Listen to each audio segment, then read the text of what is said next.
Today and good morning. Thank you to everyone for being here this morning. Today's date, of course, is Monday, November 10th, 2025. This morning's oversight hearing is held by the Committee on Transportation, Tourism, Customs, Utilities, and Federal and Foreign Affairs. It's hereby called to order. It is now 9:10 a.m. Before I begin, I'd like to go over a few housekeeping matters so that we can get right to work.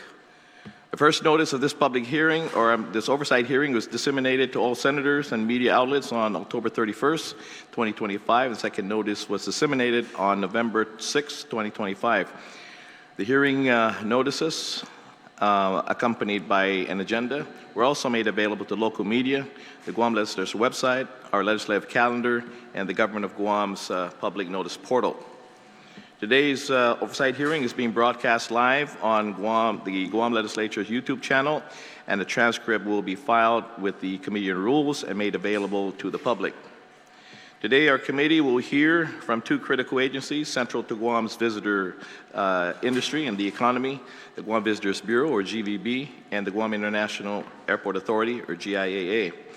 This hearing will focus on the current condition of Guam's tourism industry, which is no longer in triage, but in ICU or on life support, the alignment of marketing strategies and air service development, the accountability of agency operations and spending, and the coordination between GVB and GIAA to rebuild Guam's tourism with urgency, not bureaucracy. Let us be honest, Guam's tourism industry is fighting for its life. Hard Rock Cafe is just shut down. Two Sands, once the jewel of the high-end retail, and now the ghost town. DFS, our iconic duty-free brand, is barely hanging on as well. We're long past the wait-and-see phase. This is about whether our island's economy makes it through the night.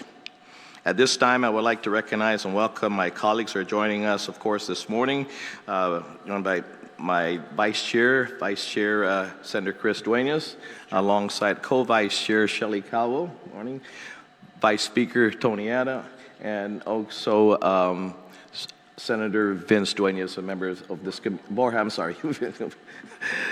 Borja, member of this committee as well. Thank you very much. I just changed your name. Maybe you get his pay, right? As well, yeah. At this time, again, before we proceed, I would like to remind everyone of the attendance of the Legislature and Guahan's General Rules of Conduct. Individuals testifying shall be first recognized by the chairperson before speaking and shall state their full name and the title for the record. Questions and testimony must remain confined to the substance or nature of today's agenda.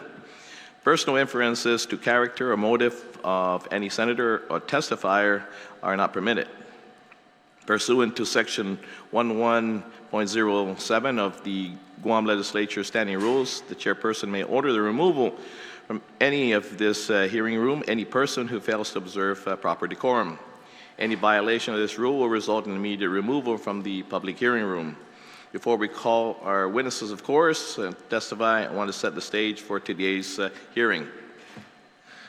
Back in August, at the Guam Visitors Bureau General Membership meeting, I said something that holds even more true today. Guam's economy is not in a recovery mode. We are not in the let's wait and see phase. We are in an ICU on life support. The time for triage is long past. The question now is whether we together can keep this patient alive. That is why when GVB leadership met with legislature earlier this year, Chairman George Chu, Board Member Ho-Wes Un, Vice President Jerry Paris, and Director Nadine Young-Guerrero, we didn't just listen, we acted.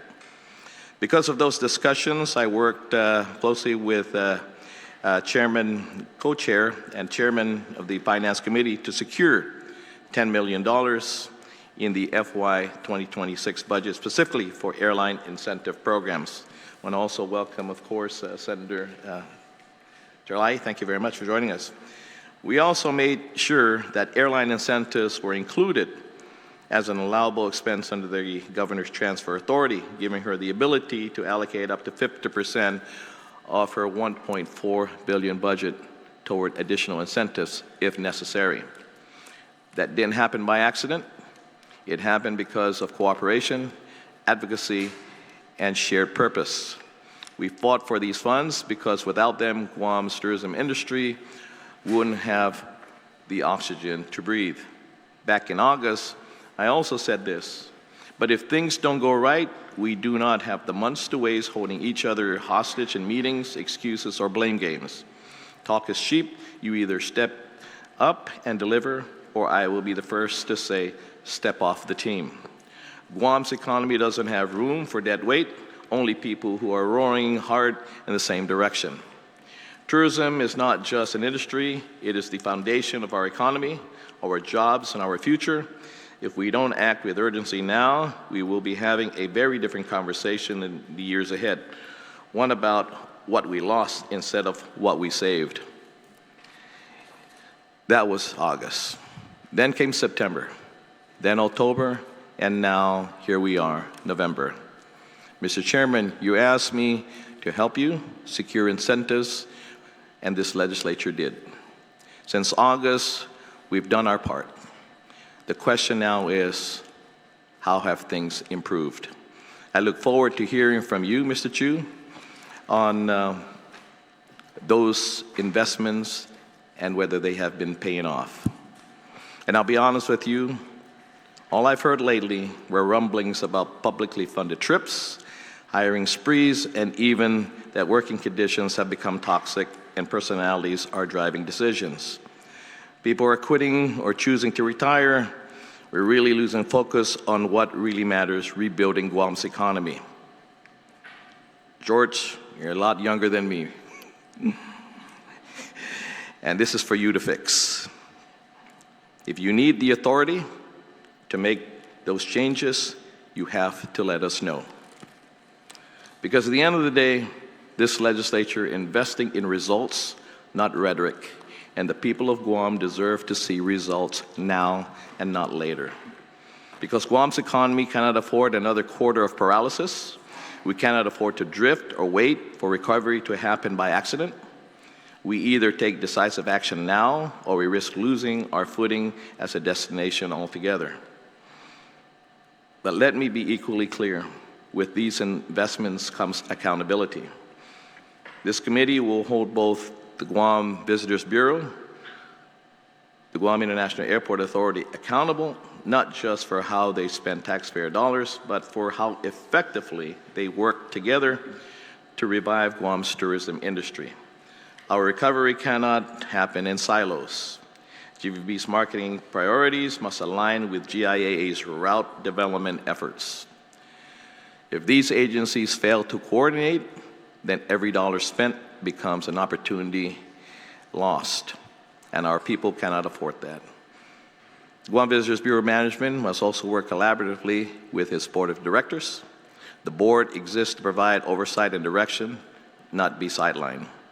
If necessary, this legislature will consider giving the board the reins, either temporarily or permanently, as a Hail Mary to deliver results, restore trust, order, and accountability within the Bureau. Likewise, both the Guam Visitors Bureau and the Guam International Airport Authority must ensure that their taxpayer-funded initiatives, including GVB's marketing programs and GIAA's 10 million airline incentive programs, deliver measurable and sustainable results. Every dollar spent must correspond to tangible increases in seat routes, visitor arrivals, and spending, not just seasonal spikes that fade after fiscal year ends. Tourism is not just an economic indicator. It is the livelihood of thousands of Guamanians. From hotel housekeepers to taxi drivers, tour guides, restaurateurs, construction workers, car rental agents, travel agents, entertainers, retail clerks, farmers, fishermen, landscapers, maintenance crews, and small business owners. Every paycheck depends on this industry's survival. Think about it. All this drama we're creating when we fail to deliver results, these employees, their jobs, their children and families, they are who we are impacting. I say this and put into perspective the immense responsibility you have to make this right. So today our industry is fragile. The people of Guam deserve leadership that is transparent, strategic, and accountable. They deserve agencies that plan for the long term, not react to crises at the last minute. This hearing is not about personalities, it's about performance. It is about ensuring that agencies entrusted with our island's economic future are doing everything they can with the urgency this moment demands. At this time, of course, and you're already seated, call Mr., of course, the GB Board Chairman, Mr. Board Chu, and also you have also brought your team alongside you.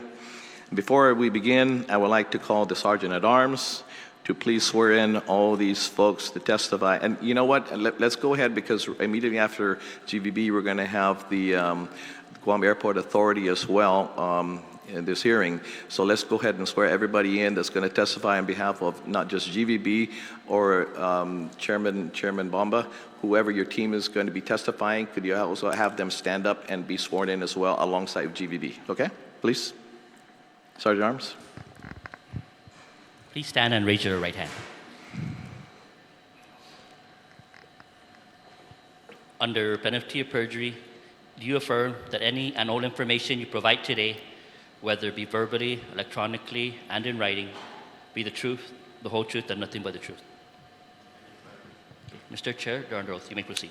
Thank you, Sergeant at Arms. Chairman Chu, please introduce yourself and your team for the record, and you may proceed with your presentation. Thank you, Senator Lujan. To my right is our President and CEO, Regine Bisco-Lee. To my left is our Vice President, Jerry Paris, our CFO, Rudd, and our Global Marketing, Nadine Leon-Guerrero. And myself, I'm Chairman. My name is George Chu. So, buenas, Hafaday, Senator Lujan, members of the committee, thank you for the opportunity to appear before you today on behalf of the Guam Visitors Bureau Board of Directors. First, I want to acknowledge the positive results we've seen in our arrival numbers this year. Tourism is moving in the right direction. The team has worked hard to rebuild airline routes, reestablish confidence in our markets, strengthen Guam's position as a safe, welcoming destination. Of course, we're not where we want to be, but the trend is upwards, and that's something that we all can be proud of. GVB has stayed focused on the fundamentals marketing Guam, effectively supporting our partners and maximizing every dollar spent. Management and the team has done a good job of prioritizing programs that bring measurable results to our island economy, and the board will continue to support such efforts. Today, management will be presenting updates on our tourism performance and priorities for fiscal year 26, along with a review of fiscal year 25 expenditures and program outcomes, hiring practices, and travel-related expenses, which are all topics of which the committee requested. We welcome this opportunity for transparency and dialogue. Our president and CEO and her team have been working every day to keep Guam competitive in a very tough regional market, and the board will stand behind them and support and guide them to the best of our ability. Tourism is everyone's business. When GVB performs well, our island economy benefits. From hotels to the farmers, restaurants, taxi drivers, and small businesses that make Guam what it is. One simple example that I give right now is a Tumon night market that was recently started up by the team. The feedback, not from the tourists, not from the customers, but from our local vendors, has been super positive. They have come up, strangers have come up to me on the street and said how happy they are to see this Tumon night market, that these vendors, the local people that should be benefiting from tourism are benefiting from tourism. They're saying that they see their sales higher than what they see at Chamorro Village Market on Wednesday nights. They're so pleased to see that they were doing something different. The feedback from the Japan market and the Japan customer regarding the Tumon night market is we need to do different activities. And this one activity has actually is on the radar now of a lot of the agents in Japan. So little things do matter. You know, people are like, oh, you know, what good is the Tumon night market? Well, it's a very, very positive feedback not just from our tourists, but especially from our local vendors who what tourism is all about. We appreciate your continued support, Senator, Chairman Lujan, and the rest of the members of the committee, and also from the legislature. We share the same growth, and we want to thank you very much for being able to pass the $10 million airline incentive. That shows that your commitment to GVB and your belief in GVB, in the management and the team, that we can make things happen and bring tourism to where it should be. It won't happen overnight. It will be an arduous process. It will take time. But we're confident that Guam is still a destination that people want to come to. It will be an uphill battle, but we have confidence in the team that we'll get the job done. So again, I want to thank you for this opportunity, and I look forward to today's discussion. Thank you. Thank you, Chairman Chu. I also like to, again, kudos to, of course, your team there last night. There was the tribute, of course, to the veterans and the troops at the night market. So what a better place to have that salute to the veterans, and of course Veterans Day being tomorrow. But so thank you to your team for putting that all together. Thank you very much for that. Okay, Mr. Chu, I'd like to welcome, of course, Senator Sean Gamatauton, Senator Bree, Sabrina Salas Matanali. Thank you for joining us, both committee members as well. Thank you. Didn't see you guys come in. Thank you. George, I've said this before, and I've called you boss. Okay? Because my read of the law is that the Board of Directors is the body legally empowered to oversee the Guam Visitors Bureau. As the chairman, you sit in the top of that structure. For this reason, all my questions will be directed to you, and you can defer to whomever you like to answer those questions. And let me start with this. Do you agree by law that the board has ultimate oversight and fiduciary responsibility for the Bureau? I'm sorry, I couldn't hear that. Okay. Do you agree that by law the board has the ultimate oversight and fiduciary responsibility for the Bureau? It is my understanding, yes, by law, that the board should have the ultimate oversight and fiduciary responsibility for GVB. Okay. Have you personally approved expenses this past year? Travel expenses or whatever expenses this past year? The board approves expenses at the upper level. The board is provided a budget regarding a travel expenses in a lump sum. The board does not approve individual travel of employees within GVB. Again, that is the result of legislation passed by the Guam legislature, which grants the approval of travel to be handled by the president and general manager of GVB. So so in that regards, the board does not approve the individual travel. The president and the general manager is the one responsible for approving the travel within GVB per current law. Okay. So that kind of answers my question. Again, who determines whether a proposed trip is beneficial or necessary to improving Guam's tourism numbers? Is that decision, again, well, I guess you can answer that question. Is it by the board, management, or jointly? Walk me through this process if you can. I think, Chairman, you have a former general manager working for you. Also, I believe co-chair Senator Chris Duenas also has the same former general manager working for you. And he will probably give you a different viewpoint of how GVB was run in the past compared to how GVB is being run today. So in that regards, it's a little bit different because of the current structure of the law. Okay, yeah, and the laws changed. Actually, I think in the 37th Guam legislature, that structure changed a bit, basically, actually there was more discretion left on management as opposed to the board, right? Yes. Okay, okay. When you look at the current structure of the Bureau, want you to be honest in your perspective. What recommendations can you make to strengthen the board's responsibility over expenditures and overall operations of the Guam Visitors Bureau?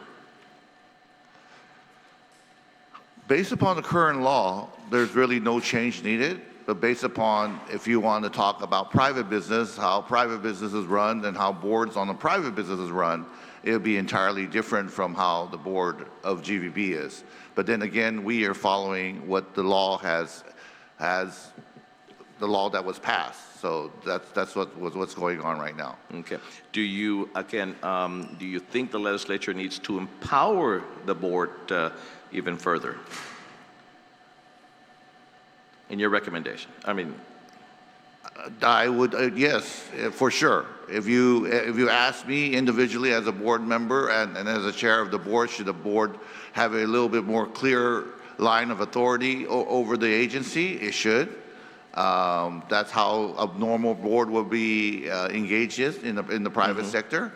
But again, we are just following the law. okay. Now let me ask you this, because we've had oversights in the 37th Guam legislature as well. And your recommendation with this, okay, is that, okay, you just answered my question with that, but are we at the point where the board itself should be replaced by a new governance model altogether? Because I've asked it before, I never got that question answered by the previous board.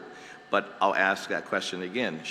Is this model still something that is viable, or is there a different model that we should look at to implement for the Guam Visitors Bureau? If you were to, the board of GVB is very unique. It's made up of 4 members of the organization that's voted in by the members, 5 members appointed by the governor, 3 members appointed by the legislature, 1 as an alternate, and the 11 members of the board then choose a 12th member. The 12th member has to have tourism or business experience to qualify to sit for that 12th member. So in that sense, the GVB board in the past has always been very proactive in making decisions almost to as if they were running the agency. That law has changed, and that's no longer the case. There's a question about whether GVB is a governing board or an advisory board. And again, I sit here not knowing what we clearly are today. But if I ask past general managers of how things were done, everything was approved by the board. If you ask how past recently things are done, the board approved everything at the strategic level, and the day-to-day operations left to the management and the team. Have you yourself served in either when before the 37th Guam legislature made that into law versus now? And what is the difference if you've seen that or have any interaction? Unfortunately, I have not. Ever since I've been on the board, it's been this way. Okay, okay. George, when you and your team pitched the $10 million airline incentive proposal earlier this year, the presentation was clear. The goal was to bring 1 million tourists. Now, at a recent Guam Chamber of Commerce luncheon, it was presented that we're going to fall short, well short of that target. I don't want to hear that it's because of the perfect storm or other excuses. You gave us a proposal. We funded it. And now, 1 month into the fiscal year, I want to know what corrective actions can the board take immediately to make good on that investment goal? How can this plan be recalibrated, not just in the marketing plan, but the performance metrics to ensure that this $10 million actually delivers the results for the people of Guam? I have not heard, this is the first time I'm hearing that we will fall well short of the 1 million. So I'd like to defer this question to our President and CEO, Regine, to answer that on where she thinks we're going to be for fiscal year, for the 2026. I always look at it. So if Regine wanted, if our President and CEO can answer that question. Senator? Sujos Masi, Mr. Chairman. Mr. Chairman, I have a statement that I prepared and I shared it with the members of the committee. If I could be allowed to Sure, read the statement and sure. then do our presentation, Sure. it answers a number of the questions that you've outlined. Sure. So Hafaday, Mr. Chairman, and members of the committee, Senator Duenas, Vice Speaker Ada, Senator Calvo, Senator Borja, Senator Cherlahi, Senator Salas Matsanani, and Senator Gumatauto. Sujus Maasi, and thank you for the opportunity to appear before you today for your continued confidence in the Guam Visitors Bureau. On behalf of our board and staff, I want to express my gratitude for this legislature's consistent support of tourism, and especially to you, Mr. Chairman, for your leadership, which has championed this industry not only in policy, but in practice. Your partnership and the support of the Guam legislature has helped to keep tourism moving through the most turbulent years in its history. And please allow me to introduce our team. You've heard from our chairman, Mr. George Chu. We have a board of director, Mayor Robert Hoffman, who's here. Our vice president, Jerry Paris, Rudgood Mullen, to my right, our financial controller, Nadine Leon Guerrero, to his right, our director of global marketing. And we also have Dee Hernandez, the director of destination development, who is here. Taryn Guzman, our personnel services administrator, and Mr. Christian Valencia, director of research, on the far left. Mr. Chair, I've served as president and CEO for 7 months, just long enough to have a clear view of what's working, what needs fixing, and what must be rebuilt from the ground up. My approach has been simple: tell the truth about where we are, focus on measurable results, and make sure every dollar spent produces a visible benefit for our people. As of September 26, 2025, Guam welcomed 546,227 visitors for calendar year 2025, a 1.8% decrease compared to calendar year 24. Korea remains our largest market, representing about 47% of arrivals, while Japan continues to rebound with double-digit year-to-date growth, up 17% from 2024. Its strongest showing since 2019. Taiwan arrivals have more than doubled, and a new Philippine air service begins this quarter. Each of these gains reflects a deliberate focus on diversification, reducing dependence on any single market, and expanding Guam's reach across multiple visitor segments. Over the past year, GVB has helped restore 129,000 incremental airline seats into Guam. These flights weren't automatic. Airlines in this region continue to face pilot shortages, fleet constraints, and shifting routes. Our team negotiated co-marketing agreements, provided performance-based incentives, and delivered verifiable results. Every incentive dollar is paid only after performance is proven through flight manifests, load factor audits, and third-party verification. For example, in Korea, our $3.5 million air service development program returned an estimated $55 million in direct visitor spending, $77 million in total economic impact, and roughly $3.1 billion in business privilege tax revenue. I know there's concern that these numbers sound abstract, so let me put it plainly. Every additional seat translates into more hotel nights, more restaurant shifts, and more taxi fares. It's not theoretical, it's tangible. As the chair mentioned, tourism recovery must feel real at the street level, and that's why we launched the Tumon Night Market, which now draws an estimated 3,000 visitors and residents each week, generating over $1 million in vendor sales since we opened. The new Guam International Dance Festival in December and Koku Road Race weekend in April 2026 are structured as partnerships, not giveaways, with measurable returns for local vendors, schools, and cultural performers. At the same time, we've directed funding into destination management. Our maintenance and safety teams have completed more than 320 beautification and safety actions in Tumon, Hagåtña, and village sites since March. including repainting, landscaping, and public safety patrols. Mr. Chair, these are small improvements that make a big difference in visitor satisfaction, and they matter to families who live and work nearby. GVB's administrative costs are down 2% compared to FY 2024, while travel and marketing spending are tied to clear, documented outcomes. Since March, those trips have secured the resumption of Air Busan and Air Seoul flights, direct United Airlines service from Taipei, charter service from Japan through the year end, and a renewed Philippine Airlines route from Cebu. We are not traveling for photo ops, we are traveling for signed agreements and to drive arrivals. We've also committed to quarterly public release of audited expenditures so the community can see where each tourism dollar goes. Our goal is full transparency, not selective storytelling.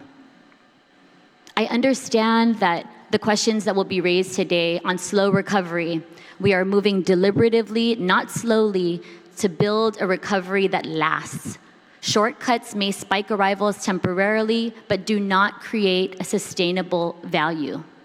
On local participation, we're expanding vendor programs and training. Every major event now sets a minimum threshold for local contracting, employment, and increased collaboration with our stakeholders.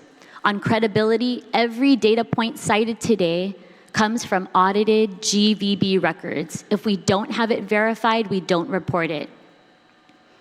For FY 2026, our focus is clear. We want to continue our progress in restoring airline seat capacity for Korea and ensure that these additional seats are filled. Second, restore Japan to pre-pandemic levels through charters, MICE, and co-marketing. Third, diversify markets with Taiwan, Malaysia, and the Philippines, and push for new routes to Asia and the Pacific. Fourth, elevate the visitor experience, safety, cleanliness, and service training that benefit residents as much as our visitors. And fifth, modernize measurement, tracking and reporting average spending, length of stay, and resident sentiment so we can manage by results, not rhetoric. In closing, Mr. Chair and members of Imene Chantay Otuna Laslutur and Guahan, Guam's tourism story is one of discipline and momentum. In 7 months, we've turned data into direction and direction into results. We still have work to do, but the foundation is solid. Credible numbers, clear plans, and a renewed spirit of partnership with this legislature and our people. Tourism is not just an industry, it is our shared stage to show the world who we are. And together, we're ready to showcase the best of our island and keep our friends coming back for more of the Guam experience. Sizuus Maasi. And if we can begin, Mr. Chair, with some slides to demonstrate some of the points.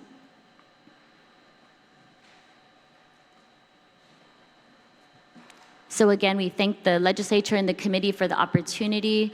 We thank our board and our hardworking team for helping to get us here today. As I've mentioned time and time again, with COVID, following COVID, we had a perfect storm with Typhoon Mawar, airline crashes, accidents, a merger, global supply challenges, martial law in Korea, foreign exchange volatility. Again, I've been on the job for 7 months, and despite all these challenges, we're starting to see signs of life and momentum. Next slide. As subscribed in the agenda, we'll focus on arrivals, visitor profiles, and economic impact of the tourism industry on Guam. Next slide. We are up, as the chairman had mentioned, double digits in our top 2 markets of Korea and Japan for the month of August. Also, strong increase to the tune of 386% for Taiwan as a result of direct service on United, which began in April of this year. So that's twice weekly service on Wednesdays and Saturdays. That's an 18% year-over-year increase. Next slide. Seeing the same story for most of September, strong increases in all markets, and we'll continue to keep an eye out and hope to have the full month's arrival data reconciled and ready in the next few days. Again, double-digit increases for the beginning of September, with over 5,000 more arrivals year over year in both Korea and Japan. Again, strong performance from that Taipei to Guam route, rounding out our September arrivals with another double-digit year-over-year increase of 15%. Mr. Chair, I mentioned the perfect storm earlier, and while we've had strong fiscal year-end results, it still isn't quite enough to make up the loss of capacity from Korea earlier in the year. Next slide. But we are seeing Japan rebounding with double-digit increases in both calendar and fiscal year. We're still pending the last few days of September, but it looks like we'll come in slightly below or around the same amount of arrivals from calendar year perspective. October numbers should be out soon as well. And we've recently restarted our exit surveys, which give us a snapshot of visitor profiles and how much they're spending and where. Next slide. Korean visitors make up about 47% of our arrivals. They're a bit older, staying a bit longer than their Japanese counterparts, so closer to 4 nights on average. This is data from Q4 of FY25. That's July to September of this year. We also track spending, which primarily for Koreans cover lodging, hotel accommodation, Guam experiences like activities and entertainment, shopping. That kind of rounds out the top 3 for Koreans. And the top 5 include food and beverage and transportation. Next slide. Younger than their Korean counterparts, Japanese visitors travel with a smaller average party size and shorter length of stay. We're working with our marketing teams to encourage longer stays and increase yield from these visitors. So in terms of spending, we're seeing significant amounts in prepaid expenses with about $400 per person spent on island. Rounding out the top 5 categories for Japanese visitors is transportation and food and beverage. And again, we've restarted these exit surveys. We're looking forward to sharing our data from the Philippines and Taiwan when more data becomes available. We've also asked our friends at Tourism Economics and Oxford Economics Company to go through some of our economic data and local stats to give us a snapshot of visitor impacts for calendar year 2024. 2019 numbers, Next slide. 739,000 arrivals in 2024 resulted in $1.1 billion in direct spending on island. That's an increase of $100 million from the previous fiscal year. $1.4 billion in total economic impact. That's direct, indirect, and induced spending. 14,400 jobs supported by the local visitor economy, and $151 million in local Guam taxes.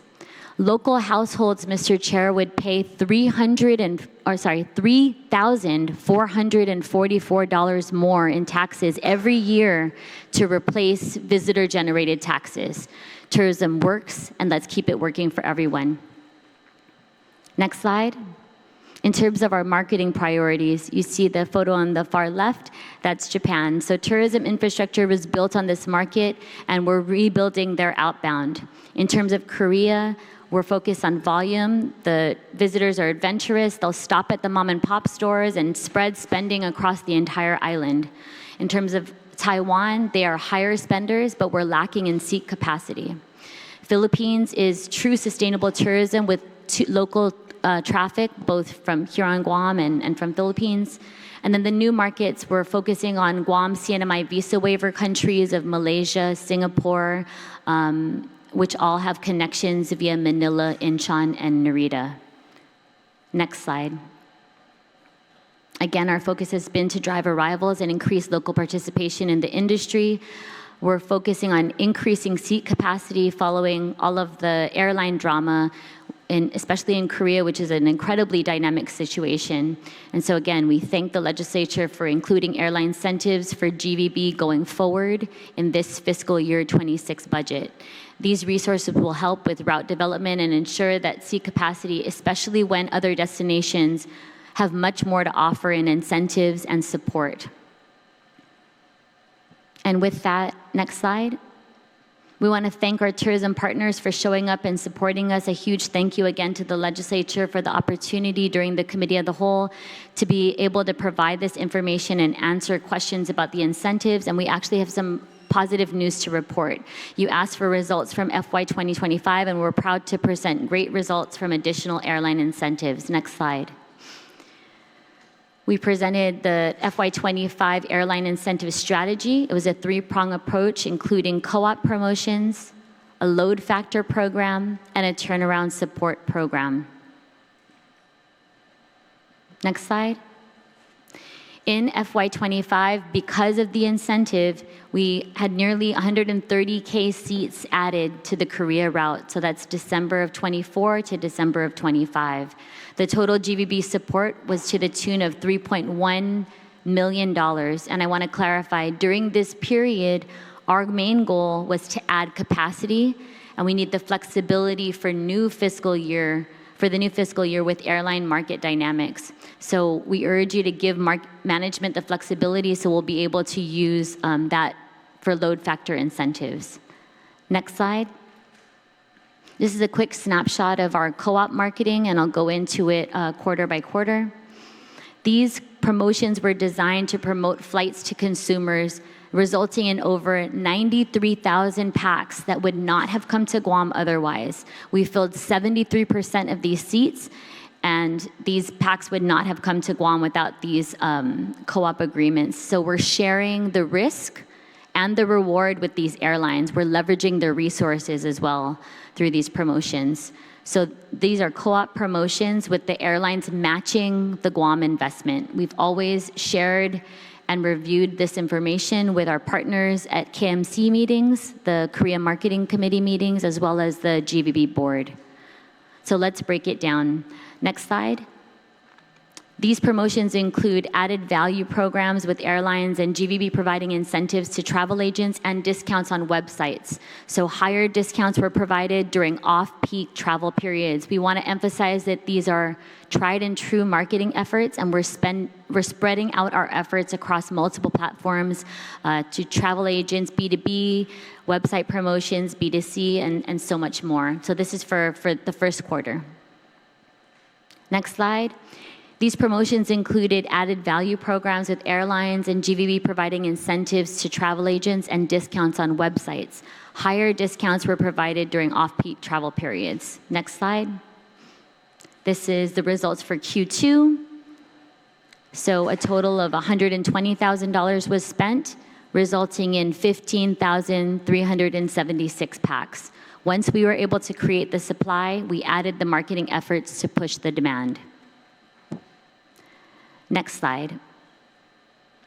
These are the results for Q3. Again, $120,000 spent with 13,572 packs as the result. I'm sorry, as the reservations. Next slide, Q4. It's a little bit of a different story for Q4, but we're still running some of our promotions.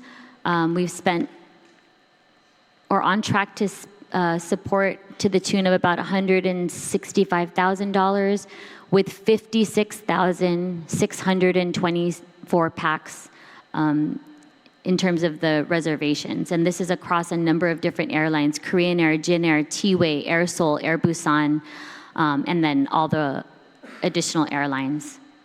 Next slide. You asked for returns on investment, Mr. Chair. A total GBB investment of $3.5 million for Korea Air Service Development in fiscal year 25 resulted in 93,836 incremental visitor arrivals. When you multiply that by our average on-island spending per person of $551 from Korea, the estimated returns are $51 million in direct visitor spending, 77.6 in total economic impact, and 3.1 in BPT. Next slide. In terms of route development, we've been working very closely with our partners at GIAA. The load factor is the percentage of available seats filled, and local residents are also taking advantage of this service. We want to fill the plane both ways, and this is one of the many advantages of tourism. So we anticipate additional service from Taiwan if arrivals remain strong and this level of load factor continues. Again, the route began in April. We've had lots of success in the launch and looking forward to maintaining these strong visitor arrivals out of Taiwan. Next slide. In terms of Philippine Airlines, we've worked with them and the Mactan Airport in Cebu. Direct service will launch December 16th, and that's 3 times a week. Mr. Chair, thank you very much for your leadership on this initiative. It's exciting news for Cebu. It'll be their first U.S. destination that they serve. Next slide. We talked a little bit about added value campaigns, and a big challenge that we faced is the strong US dollar when compared to the Japanese yen or the Korean won, making Guam a more expensive destination. So we've worked with our partners to provide added value campaigns, and a huge thank you to our hotel partners for offering promotions like discounted early check-in that welcome visitors on night flights and many other special programs that are listed here. Next slide. We'll move on to destination development, and we've had great results with our marketing campaigns, strong ROI, but that's just one part of the overall Guam experience. Keeping our island beautiful is a huge part of the work that we do at GVB and making Guam the best place to live, work, and visit. Next slide. We are keeping the promise. These are photos of GVB destination maintenance team conducting tree trimming, debris removal throughout Tumon. They've repainted the Tumon fire hydrants and bollards. Next slide. The team has cleaned and spruced up the area near the Tumon Police Precinct. GVB visitor and beach safety officers have expanded their reach beyond Tumon and Hagåtña to other areas.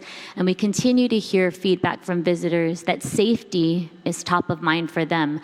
So we've directed over $800,000 in FY26 funding to destination management and an increase of 40% in programs that focus on visitor safety and security. The VSO reach expansion to additional sites out of Tumon and Hagåtña are roving throughout the week.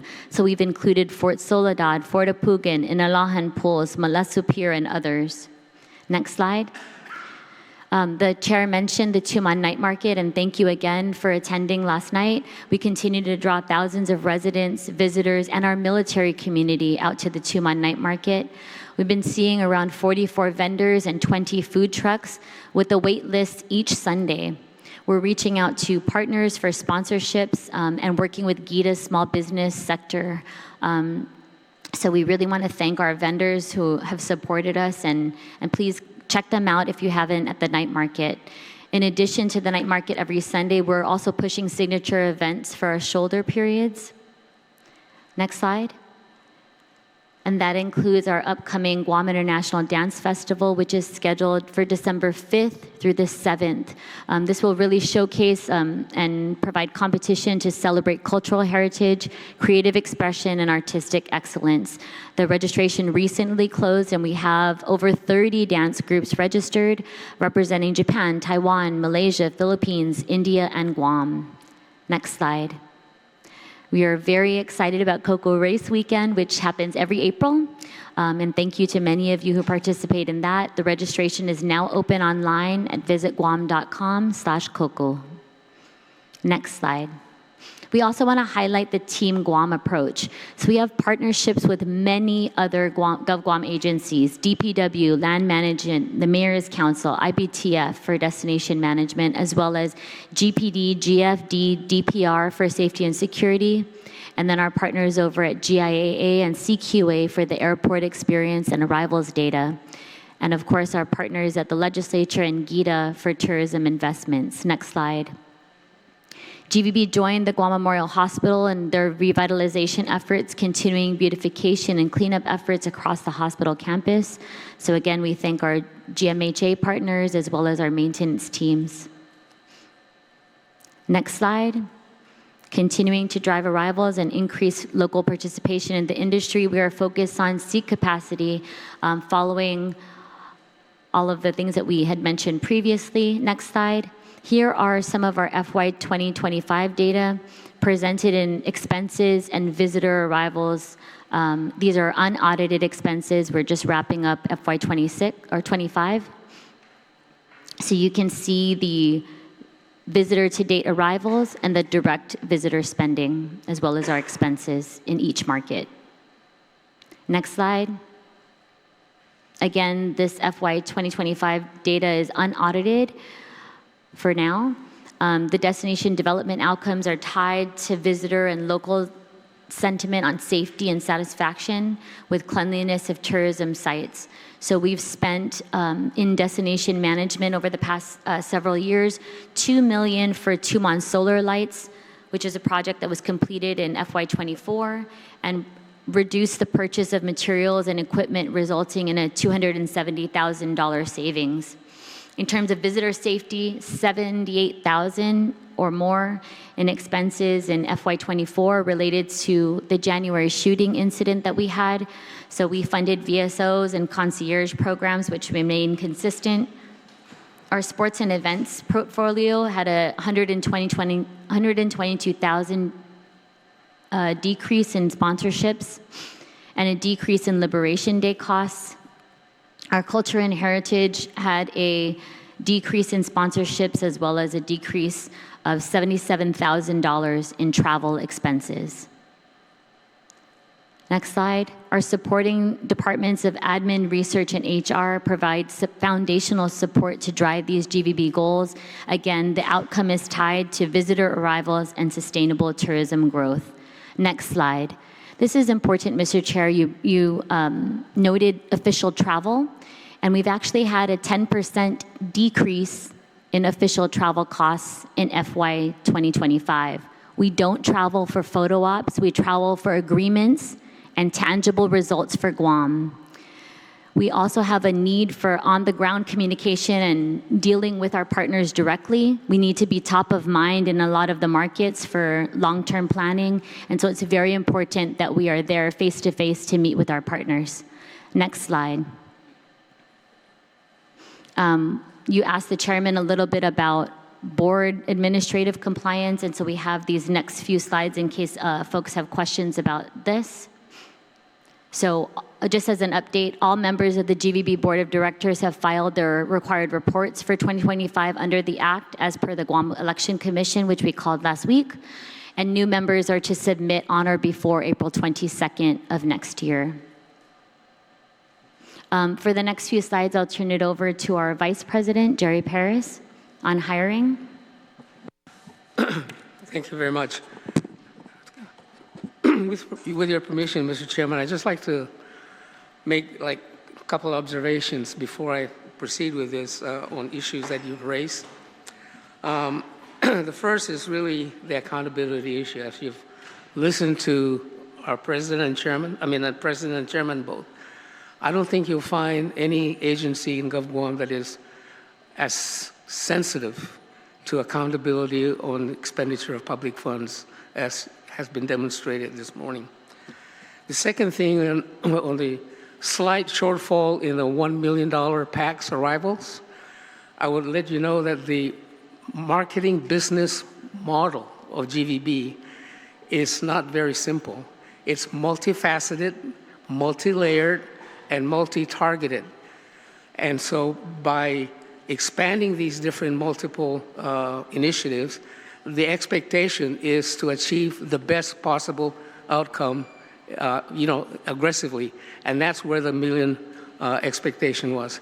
The fact that we're slightly behind that, I'll take it any day because it's much, much better than we were just 6 months ago. And the trend is there. Second thing about marketing is that all these marketing initiatives don't just turn around instantly. There's anywhere from 3 to 6 month time lag in terms of getting the full benefit of the marketing initiative. So I think we need to kind of keep that in mind and be tempered in our expectation for that. Finally, on the destination development activities, I would like to share with you basically an observation that I wanted some numbers to justify the budget that we're spending on, the visitor safety people. And my mental model was like how many people were helped across the street, helping out with drownings and stuff like that. But then a number came up to me, 241,475 instances in 1 year. So I was thinking, something wrong with this number. It turns out that these are touch points because everyone is logging every time a visitor touches base with them to either take a photograph or to walk them across the street. That's a destination experience. Now, what's the value of that? So I just wanted to share those observations so that we kind of put things in perspective. Now, in terms of the hiring practices, let me just go. The objective, of course, is to adhere to the merit system and principles of equal employment opportunity standards. So we have just brought on board an HR professional. Historically, GVB has not really had a focused HR professional on staff, and it's been always kind of like a sideline to the administrative function. Times have changed, and there are a lot of issues, both legal and otherwise, that have cropped up in the intervening years, and it's time that we did have a full-time certified HR professional on board. And with that in mind, we want to adhere to, as close as we can, the merit system process. Next slide.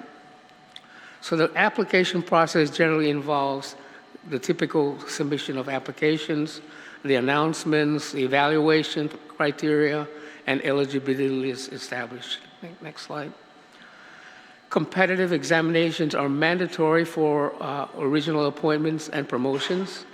And the types of examinations that our HR professional typically does around the office is both written exam and verification of your educational credentials, as well as formal interviews and performance evaluations.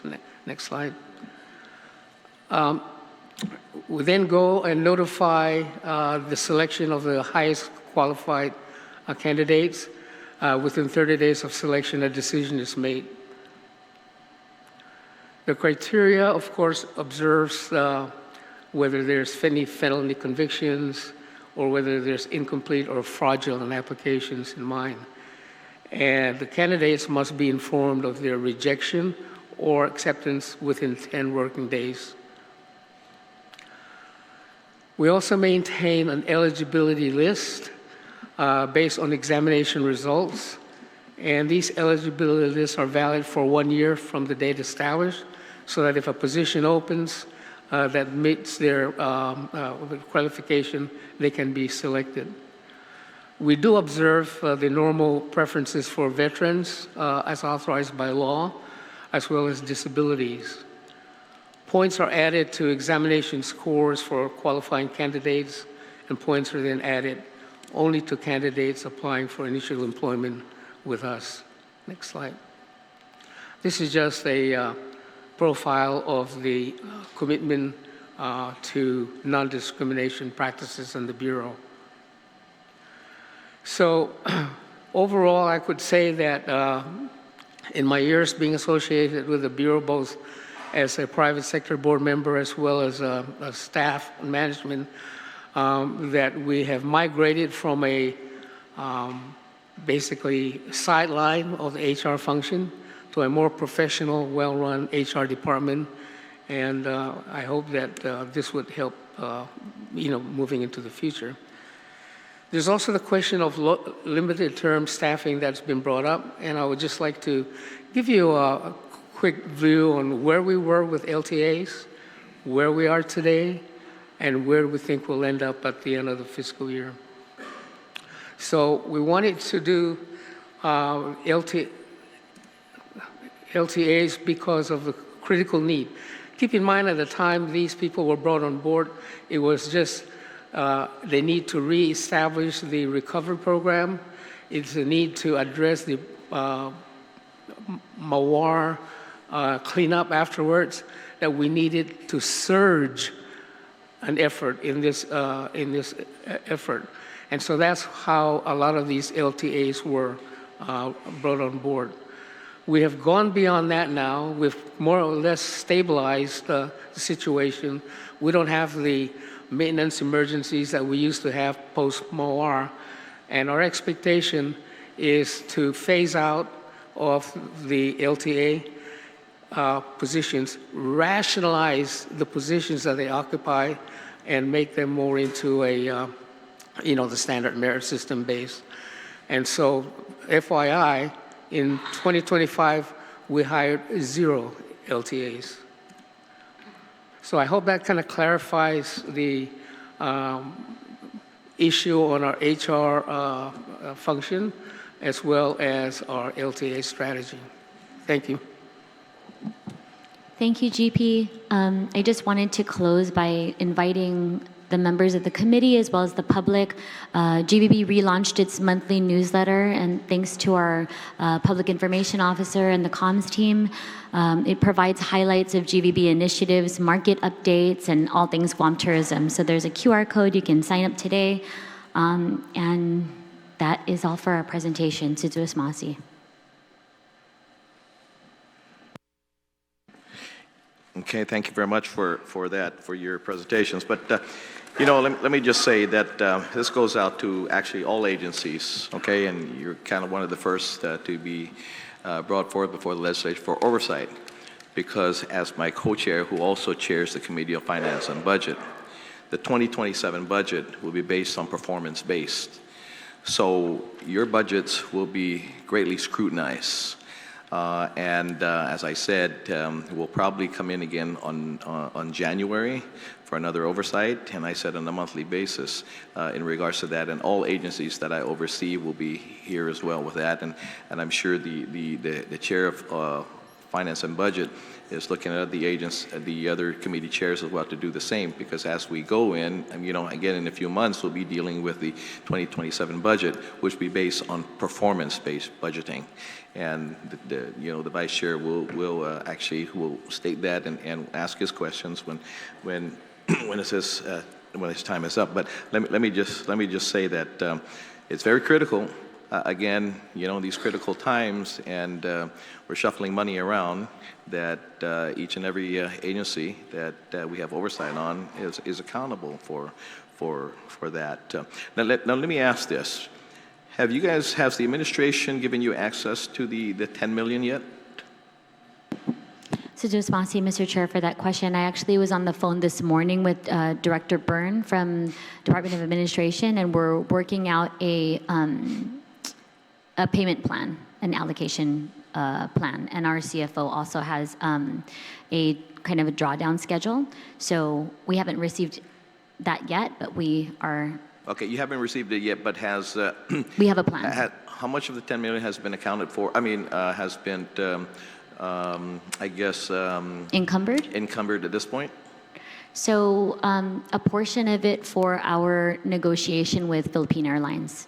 Okay. Is the only thing that we've done for FY26. It was just a few weeks ago. Okay. So. And maybe we'll get clarification as well in regards to with the airport as well in that program and how Sure. that's working out, because I'm hearing we're getting a really good deal with that. A great deal. Yeah, yes. a No, great we deal with that, wanted, yeah. and that's one of the reasons why I'm so grateful to the legislature for giving us the leverage and for trusting our management, so that we're able to negotiate in good faith on behalf of the people of Guam the very best deal, and every single dollar that we spend is accounted for. Yeah. So Thank you. again, hiring practices is going to be a big thing that we asked by all agencies. Again, because the chair is a very stickler on numbers. Chair of OFB is very stickler on numbers, and we share offices, and he's on me on a daily regarding this. So again, this is not just for the Guam Visitor Bureau, but for the GIAA and all other agencies that will be that's under Gov Guam, of course. Okay, Mr. Chu, again, at what point does the board weigh in on the beginning process, the end of approval for recruitment and hiring and things of that nature? Again, these are all part of recruitment, and again, the chair will expound on that even more. The OFB chair will expound even more. Under the current arrangement or guidance that we have, Enabling Act, the board is responsible for the hiring of the. In the Enabling Act, it's called the general manager, but the board is responsible for hiring the basically the president, CEO / general manager. All other hiring is at the discretion of the general manager / president, CEO. The only other area that the board will have any say in the hiring is probably the approach. She will recommend, I'm saying she right now because our current president, Regine, will recommend a vice president at that time, and the board will have approval authority over her vice president position, and then the board will have final say over who will be the secretary of the board. So those are the three positions within GVB that the board has authority over. Aside from that, the rest of the employment is handled strictly by the president, CEO, and general manager. And in fact, the board is not even allowed to go directly to any employee within GVB without routing communication through the president, CEO, and / general manager. Because I report, of course, to the OFB chair in regards to finances and things of that nature on anything that's brought up in any of the agency oversights that I have. And there's one thing that brought a red flag to me, recently. And I sat in the meeting where management had proposed for Christmas lighting, $500,000 worth of lights. And the procurement was already done before it came before the board approval. In the end, the board decided to cap it around $350,000. Can you give me again, what happened with this situation? It wasn't board approved up front and all that. And that really disturbed, of course, not just myself, but also in bringing this to of course, the finance and budget share. How does something like this happen? Again, it's the structure of it's happened maybe a couple years ago, but basically the management is coming up with a budget at the strategic level for the board. And the management presented a budget for $500,000 for the lights. Board members questioned where was the detailed plan, and some of the board members did not want to blanket approve a $500,000 approval without details, so they decided to cap the approval. So this is how the board has been run in the past few years, unlike how it was done in previous board where everything came to the board for approval. Now anything only above $25,000 is subject to board approval, and then a lot of the board is required, as they say, to approve it on a strategic level versus on the detail level, and some of the board members are not comfortable in doing that. So that's why in this particular case, the budget was reduced down to $350,000. So the board has overriding power over what management then has proposed, or the board has approval for all procurement over $25,000. Okay. On September 30th, PDN, there's an article, of course, about the September 25th board meeting, which I was present in, and you were quoted as saying, financial statements are misleading, and if I get called in front of the Oversight Committee and get asked on how we support $4 million, I'll say, that's not correct. We need to see the true picture. If we present that to the Oversight Committee, they're going to smack me. And I promise you that we're not going to smack you, but I am curious, have you since received a corrected fiscal forecast from management, and has the board been presented with accurate reconciled financial statements since that meeting? I'd like to clarify that article in the PDN. Okay, yes, that's what I said, but I think it was a little bit taken out of context, all right, because the board members are business people. We're used to normal GAAP accounting. GVB is a government agency. Government agency does government accounting, which is fund accounting. So it's done it's done in a little bit different manner. So my comment was for the CFO to show me 0 revenues in August and shows a huge loss is misleading, because we are funded by the Tourist Attraction Fund, and the Tourist Attraction Fund didn't have zero income in, I think it was the month of August, if I'm not mistaken. So all I was making a comment to our CFO is that he should probably put a caveat on the financial statement that under GAAP, we would have this much income accrued, but because of government accounting, he can only reflect the actual cash received from, I would assume, DOA.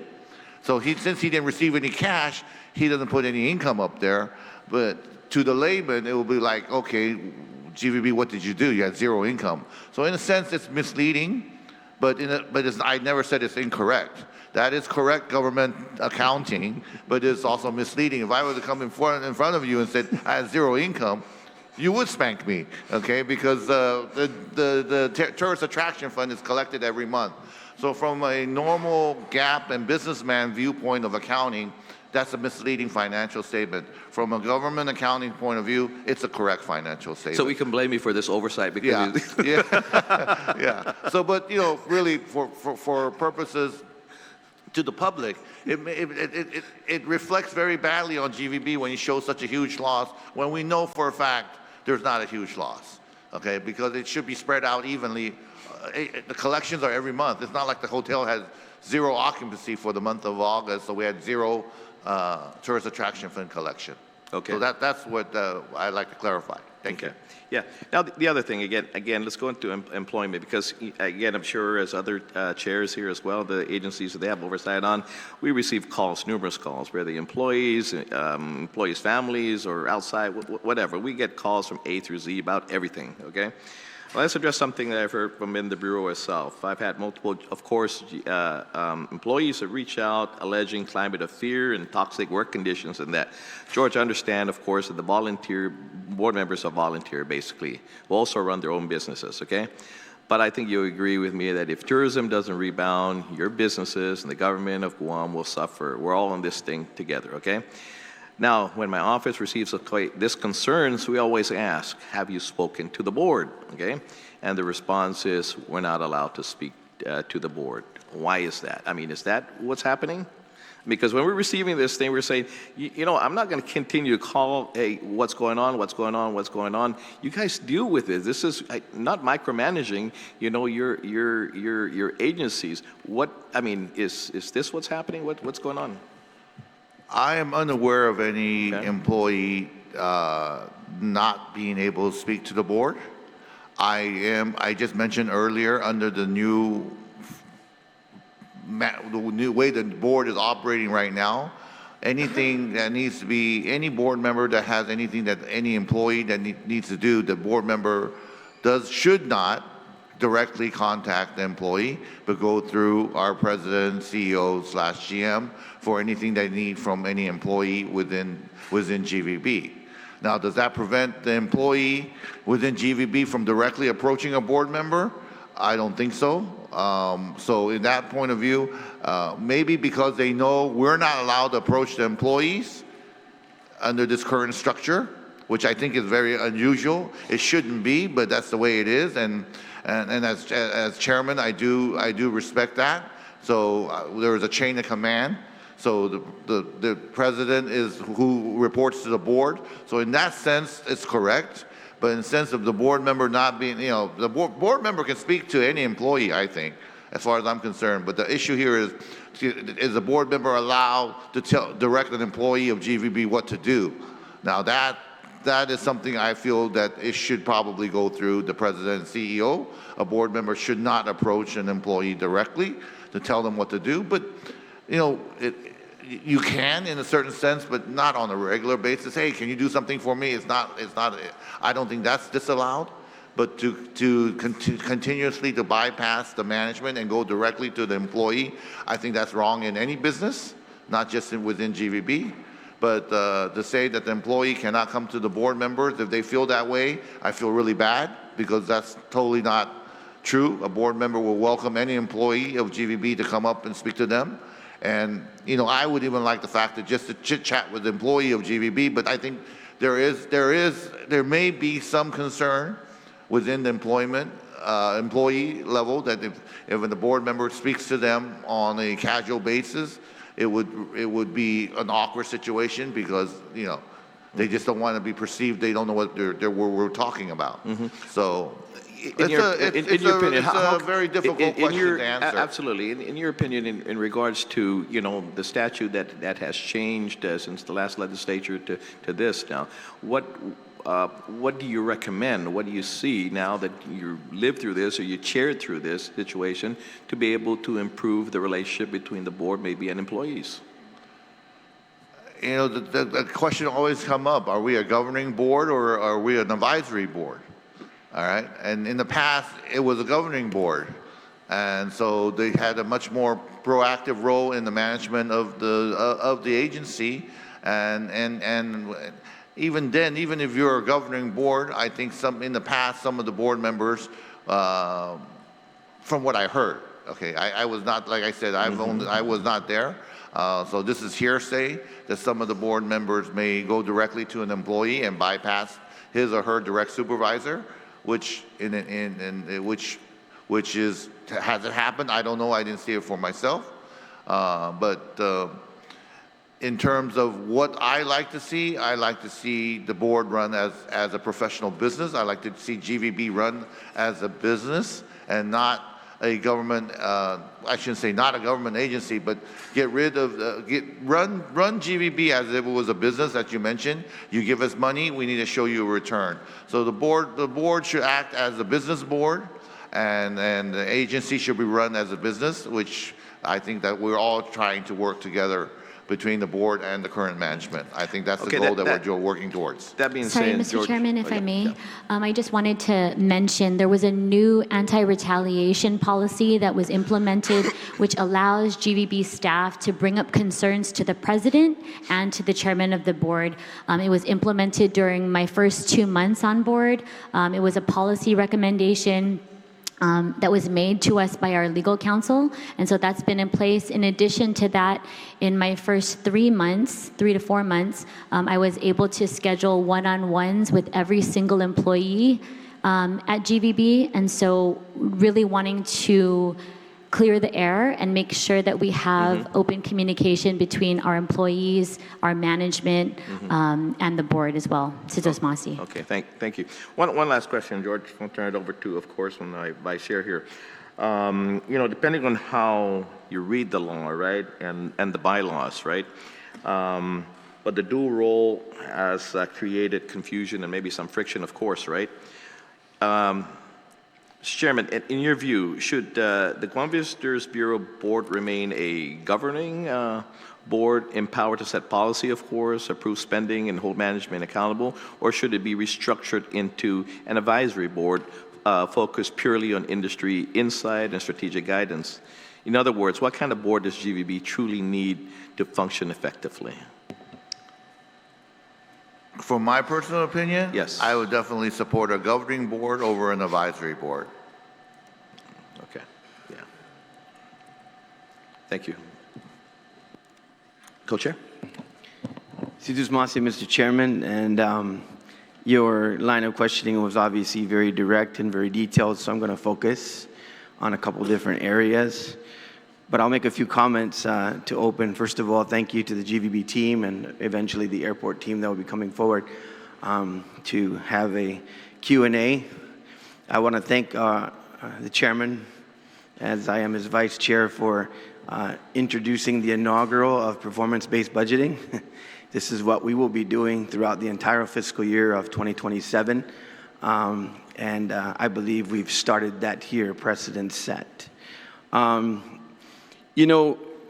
Mr. Chairman, George, and the team, and Senator Lee, the president, I'm sure you're keenly aware that there are two factors that drive not only this hearing, but the hearings going forward, particularly under this 38th Guam legislature. Public scrutiny is intense.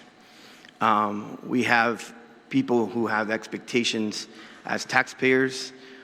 We have colleagues who, as you noticed and saw on the floor, Madam President and Senator, who have a much differing view of subsidizing GVB, of what's going forward, and you even have responded to editorials as the President, as even individuals have taken pen to paper to discuss scrutiny in terms of our direction, not only in the Guam Visitors Bureau, but as a government.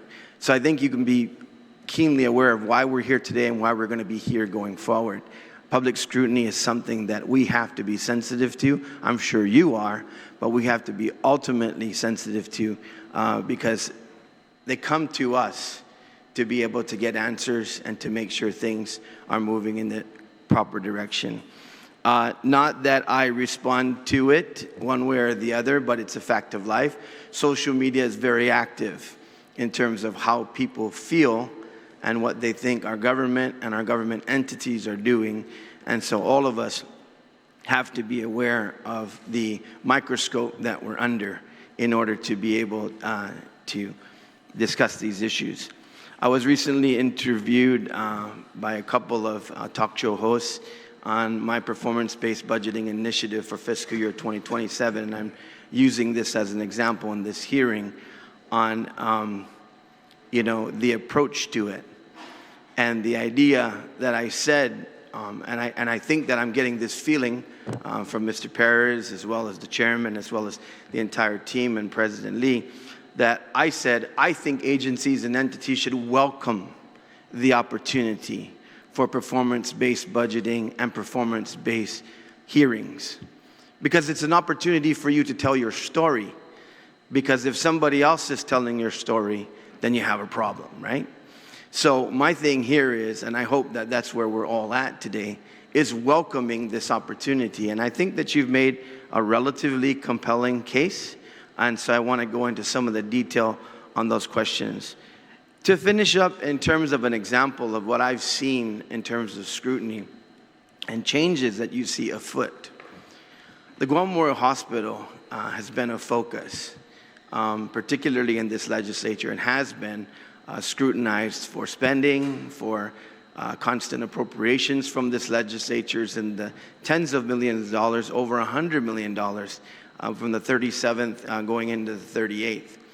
And you see now a board resolution that's been put forward to scrutinize internally in terms of their employment practices, in terms of building possibly additional capacity for monitoring their revenues and for changing the direction, essentially ensuring that capital improvement projects and other things get done going forward.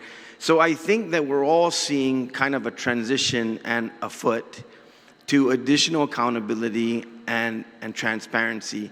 And so I hope that's how you're receiving this opportunity today. Can we go back to page 20, President Lee? Because I think that this is a critical part of your presentation. But in the slide, you have the narrative of what happens here. But I want to go through it specifically so we can kind of digest this information once again. Go through this slide once again in terms of the incremental visitor arrivals, the spending, and is this a reflection of the entire fiscal year 2025 picture? Can you just explain this slide once again, because I think it's very critical. It's actually not a snapshot of the entire fiscal year 2025 because we're still waiting for those very last days of September to be added. Okay. So the actual arrivals and the on-island spend can only increase from here, but Right. we're going with what we have so far. So that's to the tune of 93,836 incremental visitor arrivals from Korea. Got it. This is Korea only. Correct. Based on $3.5 million of Korea Air Service development in FY25. Right. So this is not included in the 10 million that you all gave to us. This was something that we were able to realize. I with understand, LAP but I'm funds going and- somewhere from here. But go Okay, ahead. sure. Yeah. Go ahead. No. So then your slide, just for the public listening, and it's up there, yeah. So your slide basically says 551.79 spending average, 51,700,000 and odd in terms of direct visitor spending. I want to key in on, and this is why I think the question gets asked, and you're right, this is Korea alone, and I'm going to go to my next question to Mr. Perez, that if we look at this and say we track upwards another 10%, right? Say we get to $3.5 million, right? So on the Korean market, you're looking at BPT investment. Now, I understand business activity. It's important to support our businesses and that's what it's all about, right? But if you look at this direct return on investment here for what had happened in the incentive that you put forward, and once again, what did this represent in terms of an overall incentive expenditure that GBB had for the year? What was your budget for fiscal year 2025? For the Korea market or for Korea? Overall for incentives.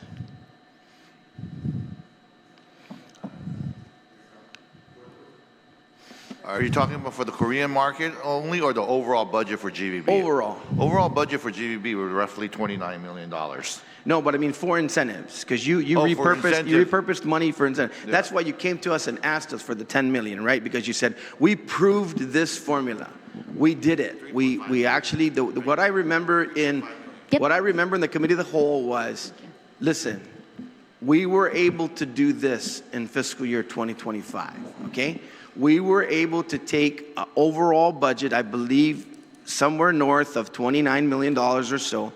And we were able to carve out, between that, I believe, and whatever other funding sources you had, about $8 million, I think it was, the discussion, to be able to get this baby rolling, to get this started, right? Yes. So the answer, Mr. Chair, is 3.5 million. So it's $3,533,421. And that was the total that you were able to carve out for incentives in fiscal year 2025? 25 for South Korea. Okay, for South Korea. How about the entire program overall? So the only other market that we used incentives in fiscal year 25 was in Taiwan. In Taiwan. Okay, so what's the total number? And that resulted in the direct service from United Airlines. So we had our twice weekly flight. So what's the total number of incentive That was an funds? additional $1 million for airline incentives for Taiwan. Okay, so you're looking at 4.5 million essentially for 2025. Okay, and the bottom line number, even if this would be just Korea, so I'm sure this is going to go up, hopefully exponentially with other markets. What I'm leading to here is with your approximately 4.7, right around there is what I'm hearing, you might knock down a return of about 5 million in BPT. That's BPT alone. We're not talking about all the other taxes that you would. I understand that, Senator. What the average person understands, and I get that. I know we can enumerate that number out. What I'm saying is the reason why is, and I want to be clear, you know this as well as everybody else. This year is going to be scrutinized on this legislature's decision to give money back to businesses, to do what we can to lower tax burden on people, and the reflection of the investments that are going to allow us to recover BPT revenue. A lot of us had sold this $10 million investment based on saying we can recover BPT. This is just a screenshot of what it means to help our economy to understand how we can leverage returning money to our people, helping our businesses, and sustaining businesses from not closing down, and investing at the same time to be able to show that we can offset these opportunities by helping our businesses by investing. Correct. And if you can go to slide number 8. Right. We can demonstrate that. So again, this is not our numbers. These are numbers that were verified by Tourism Economics for the full calendar year of 2024, and that resulted in $151 million in local Guam taxes. So I'll just keep repeating this until I'm blue in the face. No, I understand. And I appreciate, again, the opportunity. That. But what people understand in terms of when you talk a correlation and causation to BPT, it's simple to the average person. It's more difficult to extrapolate that in the $157 million in terms of what the tax revenue, where it's coming from, where it's located, whether it's withholding taxes, whatever else down the line. The simple thing that people understand is apples, okay? Jerry, yeah. If I could help a little bit, maybe clarify this thing. If you look at the chart that you have, this is a simulation based on actual TSA information that we've gotten. And if you walk through the whole spending and multiplier effect of 1.5, you end up with like 3.1 million. You take whatever number you want to take from that, whether it's 0.5% or 4 or whatever, and that'll give you the answer. I get it, sir. But you understand what the average person understands Totally. on return on investment, Totally right? understand. What we need to Yeah. do is basically distillate this down to something that the man on the street can understand. So he's not looking at 3.1 million. What he wants to know is actual dollars, Absolutely. which you can get actually by extrapolating it from here. And Absolutely. Mr. Vice Chair, in terms of actual dollars, local households would pay $3,444 more in taxes every single year to replace these visitor-generated taxes. $3,444. The average household does not have that readily available to be able to give back to the government to provide services that we all need. And so I just want to emphasize that tourism works. Let's keep it working for everyone. I understand, Senator, but you know, think- it wouldn't only be the replacement from taxpayers. It would be a severe cut in government. Because when you have to balance the budget, you know, you can't just go to the taxpayer and say, hey, household, I need another $6,000 from you. You know, they're going to turn around to you and say, hey, what are you doing with your household? So the bottom line is I'm supporting your position, but it doesn't mean that the people of Guam are going to pay the tab for this. They're asking the corporation from Guam Visitors Bureau and everybody else that's involved in this government to say, you got a job here with the tax dollars that you've got to make good for us. Yes, Mr. Chairman. I understand your concern, and if I were a senator, I'd be also concerned because the people are the one that vote you into office, and the $10 million that you've given to GVB, the easiest way to translate that to what the voters will understand is you need to have a return of $222 million, 222,000, 22222 all the way. So just make it easy. It will get you $10 million back. So if a return for the $10 million generates more than $222 million of income that's taxable at your reduced rate of 4.5%, you need to generate 200, I'm going to get my calculator again, sorry. Now It'll he's be going into 10 CPA mode. million divided by point. You would need to generate $222 million, $222,222. Nine twos all the way across the board times 4.5% GRT, it gets you to $10 million. So Thank you, Chairman. I think you've seen from the return here, the $10 million should to generate far more in GRT than what you're giving in terms of incentive. If you look at the total amount just from the additional, if you look at the total direct economic impact at $77 million, if you times that by 4.5%, it actually comes out to 3.8 or 5% at the time in fiscal year 25. It actually comes out to $3.8 million. So the direct spend that was needed for Korea was 3.5, but you generated $3.5 million in $3.8 million in GRT if you look at the total economic benefit. So for $10 million, all you need is $222 million to be able to recoup your investment. And $222 million translated into even easier terms for everyone to understand is $222 million. Let's do that. $222 million divided by 500. It's 444,000 tourists. 444,000 tourists. If we're looking at that's using $500 of direct spend. If you look at the actual spend, which is $1,000, that means you need only 222,000 tourists, additional tourists, for fiscal year 26 to be able to recoup your investment of $10 million. And I think with the forecast calls for far larger than 222,000. Using the average spend of $1,000 that was just shown, it will be 222,000 tourists. Thank you, Chairman. You know I wanted to do that, right? Yes, I know. I You knew that's understand. what I was driving And- at, right? I'm helping you by giving you the numbers so that you can explain to your constituents in the easiest possible manner. Instead of all these complicated slides and stuff, we need 222,000 additional tourists for fiscal year 26 to make up for that $10 million. I'm having you do it. Yes. Because it's easier coming from you. Okay. Vice President Perez, this is what we want to get to real quick, if because Yes, you I understand. mentioned kind of and this is once again, the sensitivity to people hearing numbers. We made a commitment. We came in. We said this is our optimistic. This is where we want to be, and then now the revised representation in a recent chamber hearing was revised downwards, and you said slightly, but it's still much better than what we could have anticipated. Can you explain that? And what is slightly?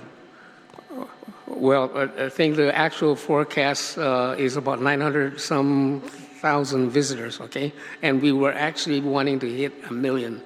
But like I was saying earlier, our marketing strategy is composed of a number of initiatives, the sum total of which we would hope would reach 1,000.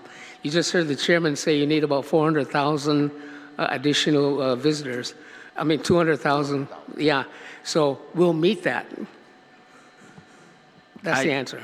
That's the answer I'm looking for, and I think the people of Guam are looking for. If you give me a couple minutes, Senator, Please. we'll give you the return. Please. On your 10 million. Please. That's why we're here.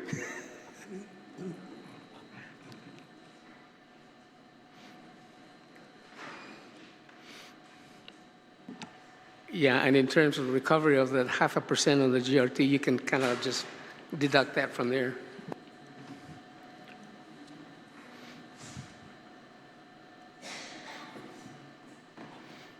They're going to give me the number, so if you have any other questions, we can move on, and I'll do that calculation as soon as I get the number. Sure, thank you. Yeah, so listen, folks, it's dollars and cents, right? It's straightforward. Operationally, I'm not there running your operation. I'm sure that if information comes to us, we're going to be forthright and we're going to ask it. I'm about the dollars and cents here today in terms of what I want to focus on. So I want to get just to my last question and second and last question, except for maybe a couple comments.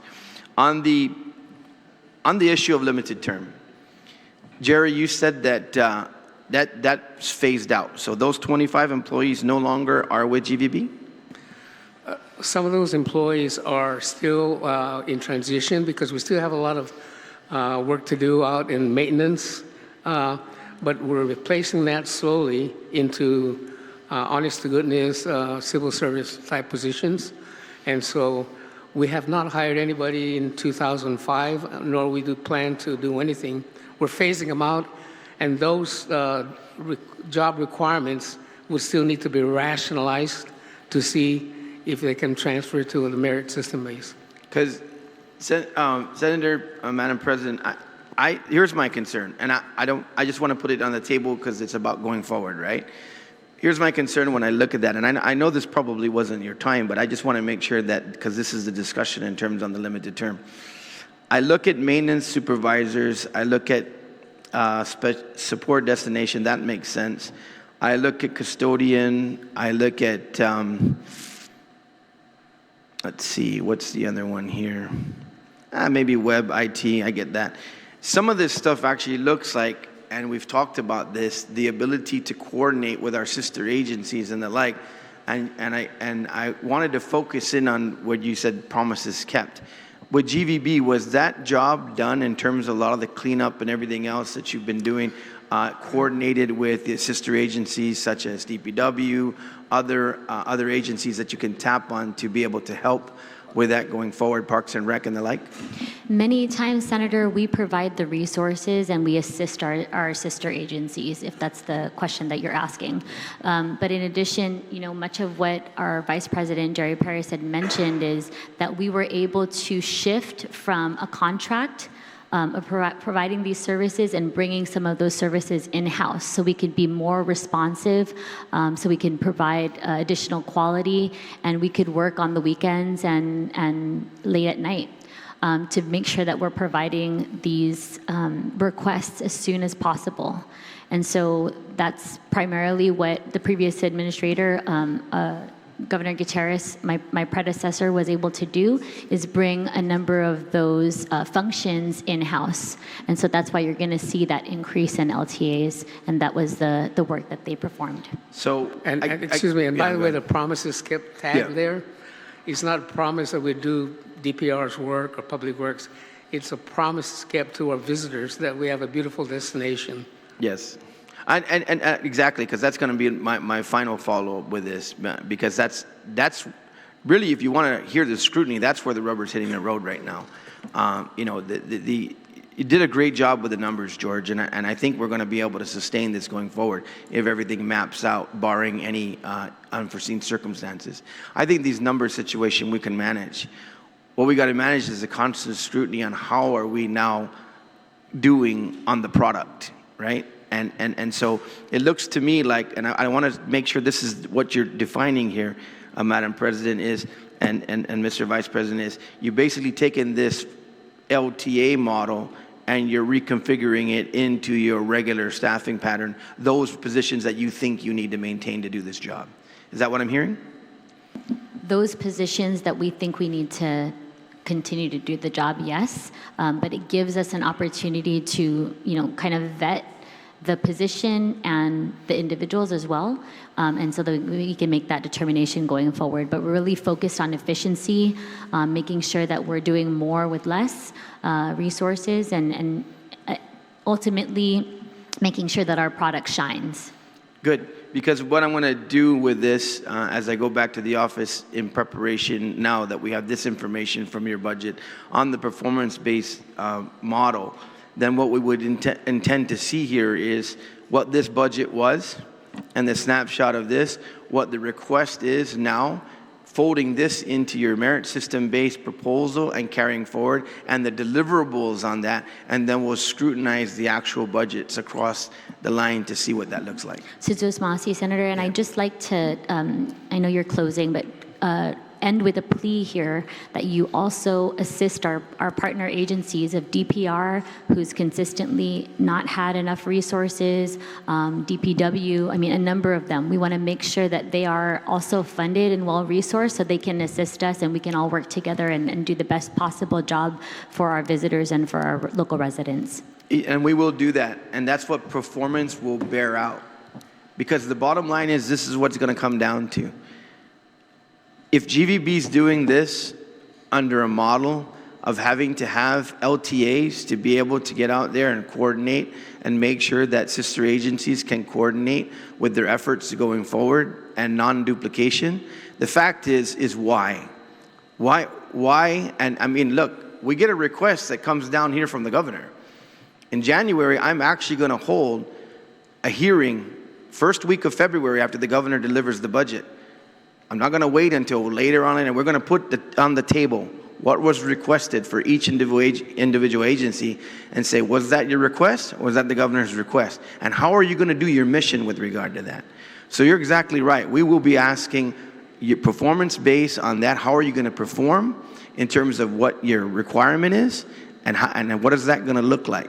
So absolutely. And then we're going to look across the board and say, we got a lot of representations that there's cross agencies doing this. Are you coordinating, collaborating, or duplicating? And that's what we'll be looking at. But thank you for that. So yeah, so that's I guess final comment, George, and to the president. So you see where now, if these numbers bear out, if this integrity is there in terms of the system and travel, in terms of the employment, in terms of everything else being met, performing the job, doing what we have to do to recover tourism. The final question then comes down, George and Madam President, is that's the question in the end is, what is then the forward direction? Are you at the lead, or are you coordinating in terms of destination improvement and how we fix the product? We're certainly leading, Senator, based on our budget and based on our recovery plan. But we're absolutely pulling in our brothers and sisters across the different agencies to make sure that we're not, as you mentioned, duplicating efforts. We're collaborating. We've done a really good job of collaborating with the airport so far, making sure that we're meeting every single week to review air service development and make sure, review the load factors from the previous week. We're in constant communication with them, and I think that's going to make all the difference.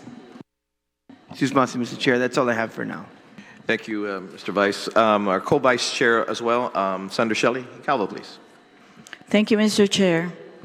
Buenas and half a day, everyone. Thank you for this presentation, and thank you for the panel. I wanted to ask, I see that here in your presentation, we have focused a lot of our marketing and promotions in certain demographic, and I'm very thankful that we actually have the demographic in our tourism, Korean market, and now we're penetrating Taiwan market, and there's an increase in the Japan market. I wanted to know if we plan to diversify, to expand. You mentioned in your testimony earlier that we are looking into Philippines, Taiwan, of course, and other markets. Can you please expound more how we plan to expand to other markets? Sure. Thank you so much for that question, Senator Calvo. So over the past year, GBB has helped to restore 129,000 incremental airline seats to Guam. We want to make sure that we are focused on our major source markets of Korea and Japan, but also, as you mentioned, diversifying. And so we want to focus on markets like the Philippines, which has had really solid load factors on a number of different airlines, as well as really take advantage of this increase in service out of Korea. So we've seen a resumption of service from Air Busan and Air Seoul, as well as direct service on United from Taipei. And then we're looking at additional charter service from Japan and other areas of Japan where we're not currently serving, as well as, like you mentioned, a renewed Philippine Airlines route from Cebu, Malaysia, which is visa-free, as well as Singapore and a couple of other areas. So we're not putting all our eggs in one basket. But Mr. Chair, do you have anything to add? Yeah, I'd also like to add to that comment on how we're going to expand. We're not just looking at our traditional markets. They mentioned Malaysia, Singapore. Malaysia, for example, it's very difficult for a tourist, a person in the United States to travel to that part of the world. Guam can be a launching point. As you know, United already announced that they will be changing their aircraft fleet and bringing in new planes, which is the Boeing 737 MAX starting in February 2026. These planes have extended range to be able to fly direct from Guam to Malaysia. And I think if you look at these are opportunities that GVB should be taking advantage of. We've also recently met with United in headquarters in Chicago to talk about possibility of having a direct San Francisco to Guam flight. If we have a direct San Francisco to Guam flight, and then this Guam can become the launching pad from Guam to other parts of Southeast Asia, utilizing the 737 MAX aircraft, which was not only to Southeast Asia, but also to additional destinations in Australia.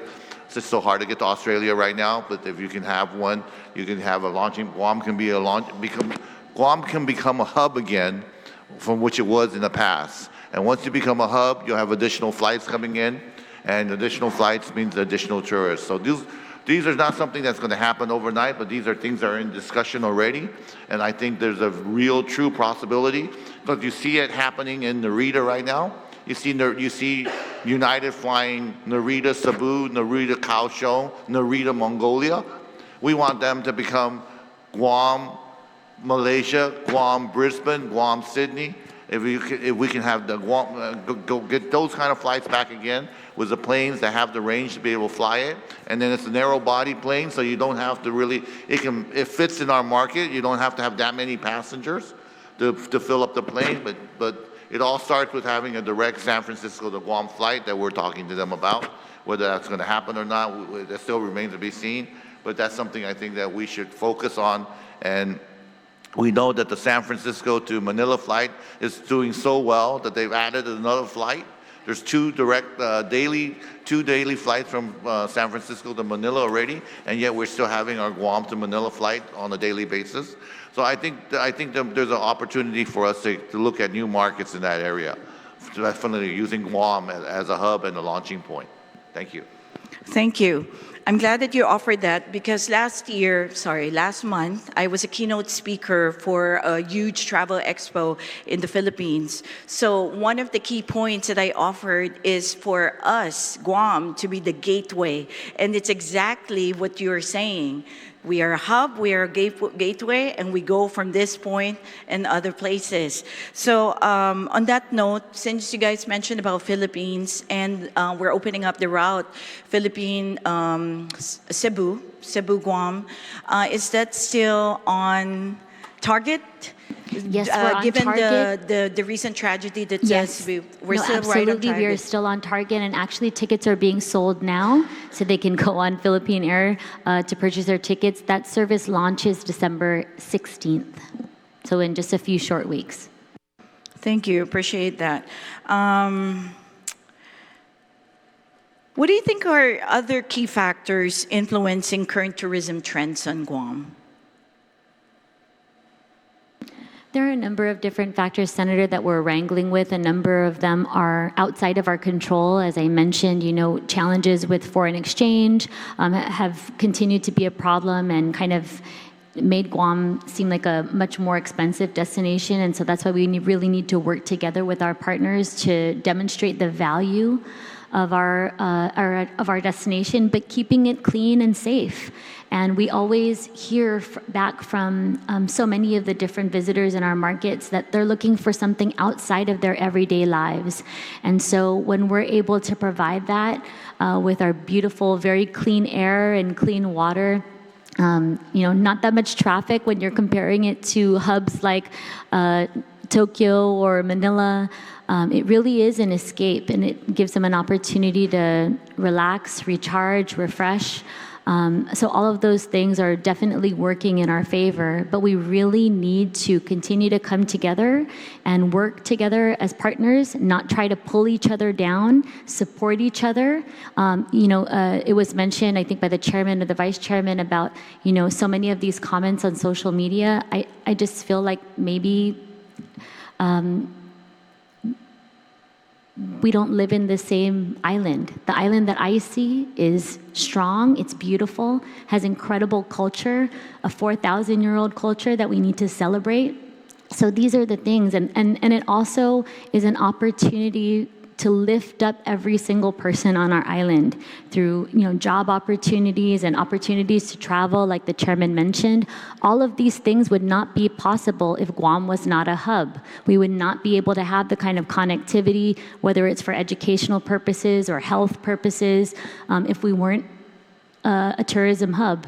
And we wouldn't have these large companies investing in Guam, like Don Donkey, and bringing in all this additional opportunity for our people. And so I think your direction and your focus is really where you place your time and attention. And so if you're placing your time and attention on all the negativity, then that's where we're gonna go. And so we'd like to continue to focus on the momentum that we've built. We've shown the numbers. It's rooted in fact. And so we really want to encourage all of our partners here, and I hope we get to the airport very soon so they can share their story as well. But just, an opportunity for all of us to move forward positively in this momentum and continued forward projection. Yeah, I also like to add to that. I'm so glad to hear, Senator Calvo, that you were a speaker in the Philippines. I truly believe the Philippines can be our third largest market for Guam. They spend. It's not the old stereotype. We need to get that out of our mind for the people of Guam. We want Filipinos to visit Guam, okay? And that we need to work with our congressman to get the visa waiver approved for Guam. Taiwan approved the visa waiver for the Philippine citizens, passport holders, and they instantly saw 100,000, 30% growth, 100,000 increase in tourism within 1 year. 100,000 increase within 1 year was just a simple visa waiver. Okay, and we have a visa waiver right now for Guam. I think our growth will be just as exponential as Taiwan. And the amount of money that they spend here on the island, it would be a huge boom for our tourism economy. So I hope to see that as well. yeah, I was just talking to the congressman a couple of days ago with regards to that, and hopefully we can really push along with our chair.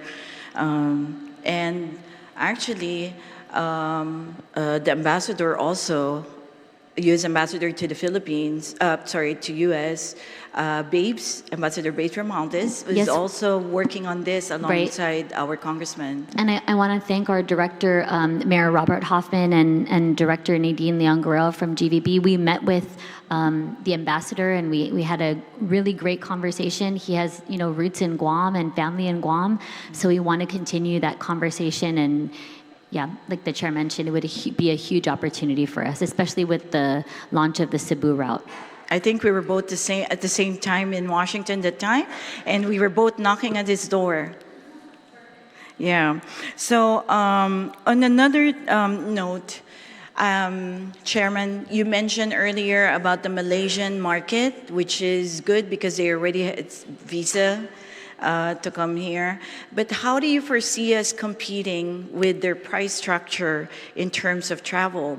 I've seen countries like Vietnam, for instance, they have a tourism package of $400 to $600, 5 days, 4 nights, which includes breakfast, accommodation, and a tour. So how do we compete with that, being we're in Asia Pacific?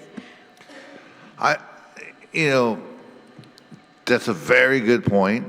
A lot of people in Hong Kong, even Taiwan, and southern China all will go to Southeast Asia because of pricing. I think Guam needs to offer something different to give our tourists a unique experience, and that's our culture. A lot of people are traveling now for experiences. So Guam needs to provide them a unique experience that will make it worthwhile. And again, once we're able to have the flights, then it's a matter of you're getting tourists or business travelers from U.S. to Guam to Malaysia to fill up the plane going one way. Now you're able to have a backhaul flight coming back that doesn't have to be the same price as going to Malaysia. It could be cheaper to come Malaysia back because the plane has to come back to Guam. Whether that plane comes back empty or comes back full depends on the rate. So that again depends on the airline. There's always, once you develop a two-way traffic, one way is always going to be cheaper than the other way. It's kind of, we call it, I call it backhaul, but that's more of a cargo terminology. But you would love to have round trip for the same fare all the time, but sometimes there's always a higher demand going one way versus coming back the other way. So then the pricing will reflect that. Well, on that note, I think another area we can explore is the days, right? There are the peak days wherein you don't have to charge the same during peak days and the lean days, right? Yes, that's correct. Yes. Thank you, Chairman. That's a great suggestion too that we can explore. And I wanted to ask, we have all these marketing and promotion programs, right, that we do continuously over the years. Is there any, or what are the most and least effective programs in FY 2025? And why do you think so? Thank you, Senator Calvo. I'll direct that question to our Director of Global Marketing, Nadine Leon-Guerrero. Nadine. Half a day, Senators. Half a day, Nadine. So I would say our most effective campaign that we have done is flash sales in the Korea market. And so we work with an influencer and a travel agent, and essentially what they do is they'll put a package together for Guam. We found that doing a 24-hour flash sale actually gets us the best results versus something that's a week long or even 10 days long. So in terms of cost and efficiency, the flash sales are the best. Least efficient, I'm sorry. Yeah, it's hard to say about least efficient, because even the ones that don't result in direct sales actually elevate our position in terms of the visitor profile. The chairman was talking about Malaysia. One of the things we do is we actually go after the affluent markets just because we're US dollar based. And so some of the activities we do are more catered towards turning that mindset around, that to make sure that they understand that we've done so much work on the destination side. Guam is worth it. We're worth that price. And so some of that is brand building. Yeah, if I could jump into that, because we can never compete on price with Vietnam, Cambodia, places like that. And what Nadine says is very, very on target. It's brand positioning. Brand positioning. So now if the flash sale actually works, that means whenever we want to penetrate another market, it could be something that we can probably use, right? Hypothetical question. You know how in the last year we've been very focused, a year or two or three, that we need to highlight our culture, our heritage, you know, that's given already in any place of destination, correct? So do you guys think that we should still harness that little Americana that we have, being that it's one of the unique features of Guam, being the only U.S. foothold and soil in the Asia Pacific? If I may. So depending upon the market, there's value of saying we are America, absolutely. Places, again, like Malaysia, they are amazed that there's an America they can go to without having to get a visa. And because of that, the travel agents that we have brought out, the media we have brought out, have really focused on the visa waiver that we have. There are some, I don't want to say it's the country, but maybe a segment within the country that are having issues with America's political situation.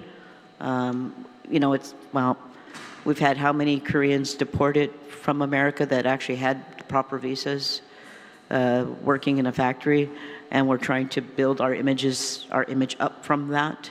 But we're having to deal with that as well. I see. So it's a more careful, strategic approach. Correct. Thank you. And lastly, on page 8, we actually have here 1.1 billion on direct visitor spending. It sounds very huge and exciting.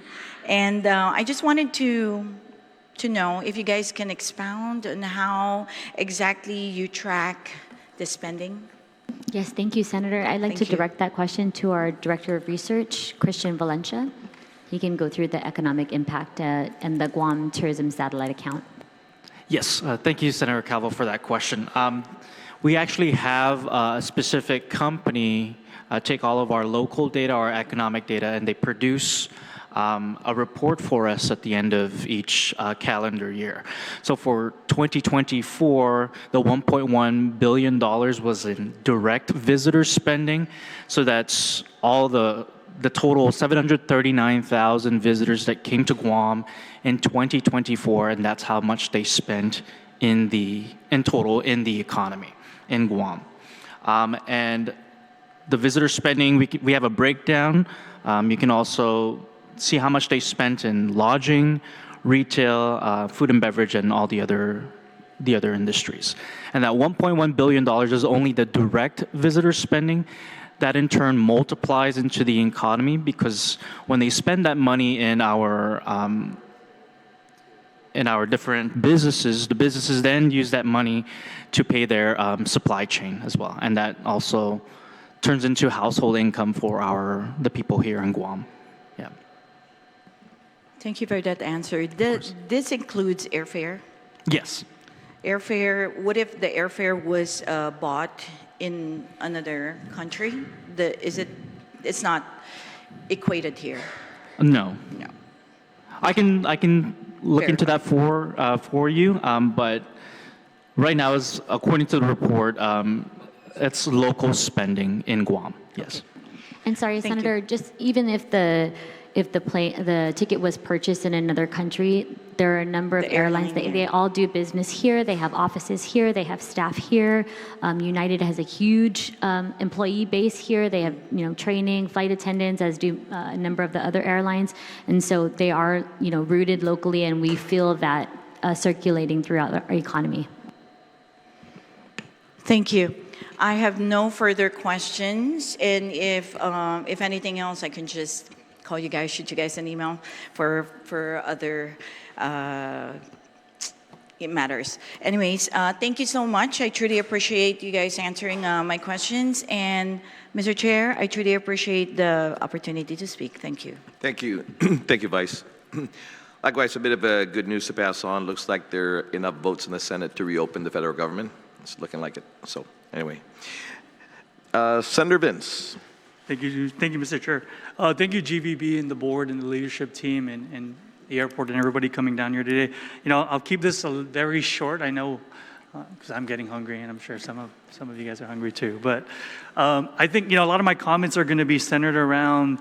There was a 2024 tourism recovery plan that was done by the PKF Hospitality Consultant Group. I think my question is, does the board, do you guys still stand behind that plan in regards to tourism, the long-term strategic plan for tourism recovery?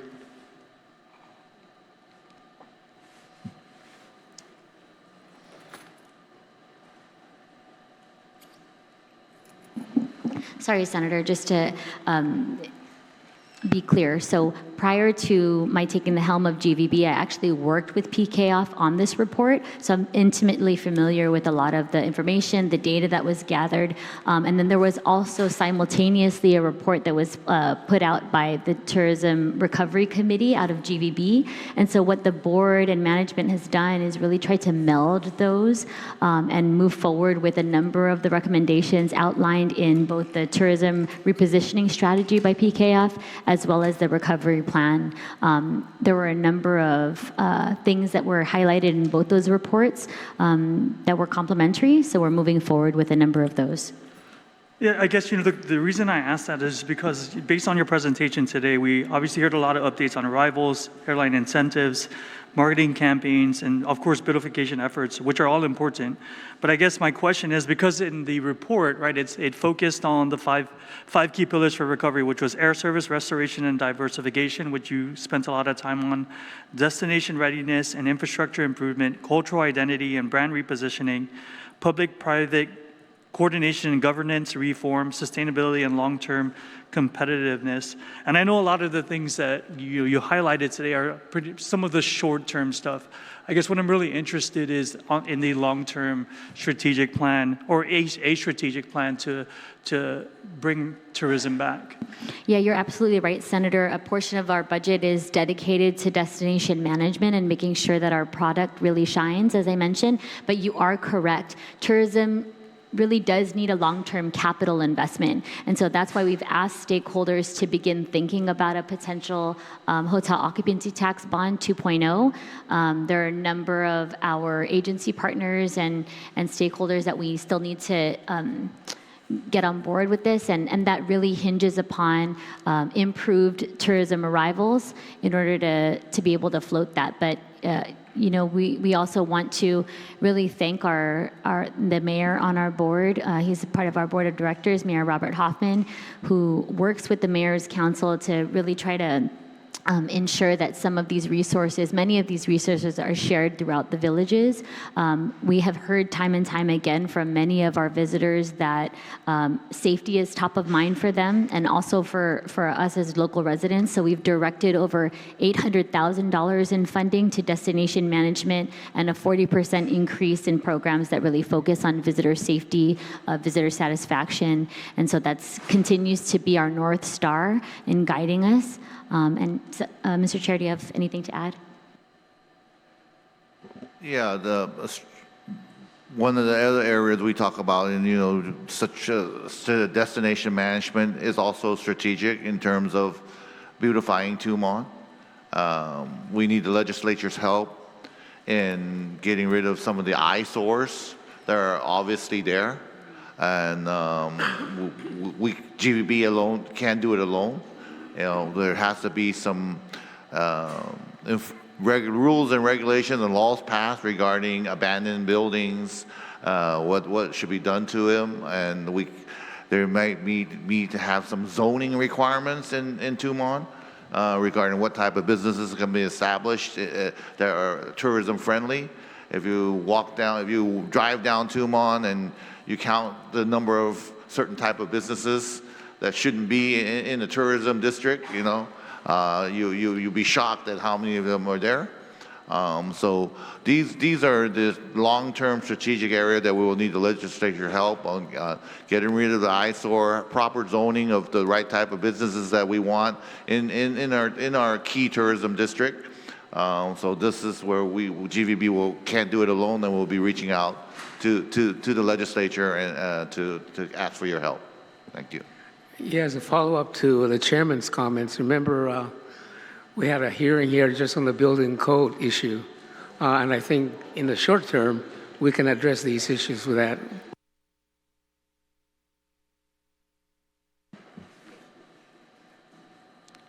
So also, co-chairman, Senator Readiness, I said I'll give you an estimated return on your investment of $10 million on the airline incentives. Just doing the calculation roughly based upon the numbers that were provided to me, I estimate your return will be around just under 30%. So I think any business will be very, very happy with a 30% return. So I'm looking at 29 point something, but that's just a rough calculation I did with my lousy iPhone calculator and some of the numbers I got. But we'll figure that out later. It doesn't. Yeah, but rough number is about 29.6 something percent return on your $10 million investment. Which I guess my next question. Also, I want to add that's based upon the 29.6% is based upon your 4.5% GRT calculation, so it's on the lower level.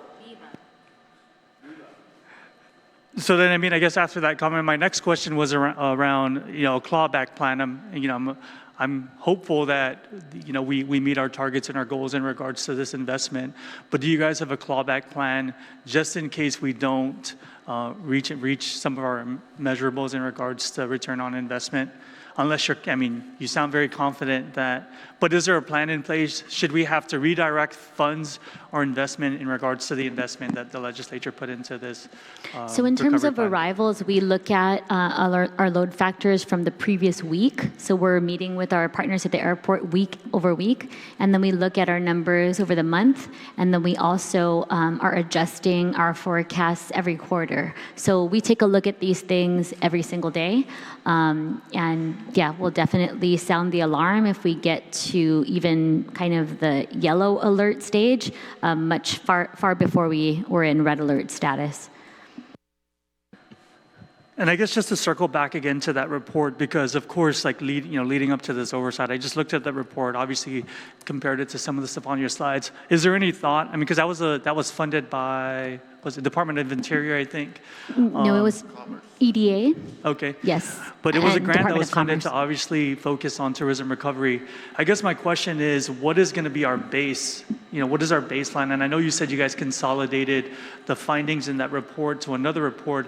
Is there a consolidated report that we can reference in regards to the findings on tourism recovery? At least a long-term strategic plan. Yeah, so that's something that we're working on. The last big strategic plan that JBB put out was Tourism 2020. Is that correct? No, there's one on 20. And then we're 2025? No, there's one on our GVB website. Yes, there's one on our GBB website, but we're moving forward with the Tourism 2030 and 2040 plans as well. So, we look certainly forward to the legislature's input on that as well as feedback from the community. So we'll keep you posted. Thank you. I have no further questions. Thank you, Mr. Chair. Thank you, guys. Thank you, Senator Bora. Senator Chulay. Thank you. Thank you for your presentation. I'd like to follow up on that question regarding the studies. So, Mr. Chu, Chairman, was that a board decision to merge the two plans? So what do we have now? We had a $60 million tourism recovery plan. What is it that you are operating under right now? The 2020 plan? So I'm sorry, Senator. So the tourism recovery plan also incorporated a number of funding sources to include ARP funding and a number of different ones. So we have expended some of that money towards airline investments and a couple of the other recovery projects, including the Tumon Night Market. So yeah, it's not to the tune of 60 million anymore. What do you mean? What is it? I don't understand. You made a plan for 60 million. That was the recovery plan, Senator. And so what Senator Vince is talking about, Senator Borja, is the PKF plan that was funded BSP. by EDA. So GBB didn't pay for that plan. Yeah, no, I'm asking, are you following the tourism recovery plan that you presented Yes. to the public? Yes. Yeah, I'm sorry to interrupt. Yes, we are. But what we're trying to say right now is that tourism recovery plan was based upon, you mentioned $60 million over the period of time, but I think that was the wish of the Tourism Recovery Committee members. But we're following the plan, but they're not at that $60 million level. For example, part of that $60 million was $14 million for the flooding issue at Matampang Beach. That's not included in the recovery plan right now because we're trying to get some separate funding for that. So a lot of the funding that's mentioned, the amount of money that was mentioned in there was based upon expected funding from hot bond or bond financing. So that may or may not happen. So if those are not happening, those aspects of the infrastructure improvement, a lot of that's related to the infrastructure improvement. That's not going to happen in the recovery plan. But the recovery plan really is focused on getting the bodies into Guam first. So that right now will be the key focus of exercising the recovery plan. Our focus will not be on the infrastructure improvements needed for long-term well-being of the Tumon area in terms of flooding, mitigation, and so on. But there is enough money in the plan to focus on getting the bodies into Guam, which is the airline seats, the marketing, so on and so forth, and the regular GVB budget that was approved by the legislature. All right, well, it was just in December 2024 when GVB projected that recovery plan was going to bring in $500 million. They talked about using it for projects in Guam as well, like you described. And it is disappointing that those are not going to be addressed. For example, Matapang Beach. And I know you did present what you are going to do, but yeah, unfortunately, Senator, we thank you to this body, but we received 10 million in incentive funding, so the which was 60 part million of that. was you give me 60 million and that's the plan we're going to follow, but not your regular budgets? No, that's in addition with our budgets. Okay, then Could I maybe But clarify? if you're That- interested in that's, providing 60 million to the Guam Visitors Bureau, we can definitely put that No, to I'm good use. interested in the Guam Visitors Bureau using the money that we have provided to take care of things like Matapeng Beach that Yeah, have been I waiting apologize, for Senator, but very long. 60 No, I'm not million was asking not a question, provided. Senator. 60 I'm million just was not telling you provided by the Guam that legislature. your presentation, that's correct, but over the years, the people of Guam have provided that tax source, the tourism, the TAF to the GVB to spend.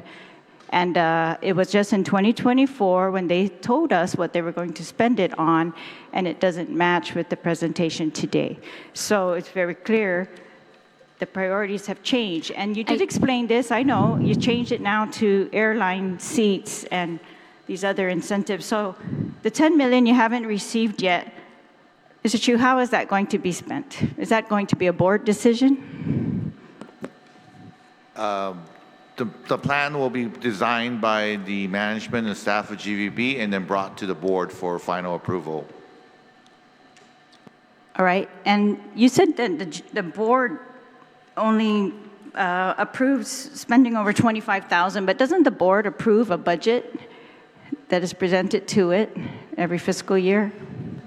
The board approves the budget, yes. Right, so you have an idea for the whole fiscal year where this money should be going? Yes. All right, and the TAF, so in 2025, so today's newspaper front page is talking about arrivals are less in 2025 than they were in 2024, or I guess, yeah. And we know that the TAF received 5.7 million less than was projected for FY25, and they're projecting just status quo for FY26. And so is this 10 million going to bring us up to these amounts, that kind of status quo amounts, or is this going to bring us, by your calculations, additional to this TAF and other revenue? My expectations from the management and GVB is additional, and we're looking to use that to get additional tourists. The arrival numbers decrease is a little bit misleading because I don't want to make. I'm going to defend my GVB board management team.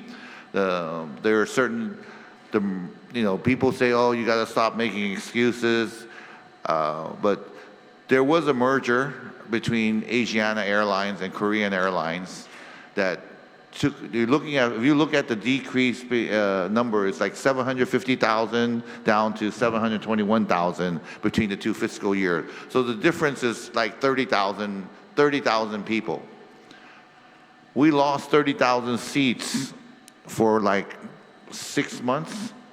That's 180,000 people that could have come from Korea in the first half of the fiscal year 2025 that didn't come because the flights were canceled due to the merger between Asiana and Korean Airlines. This was a huge merger, and All right, what so happened is if those seats were there, we would have been able to exceed that.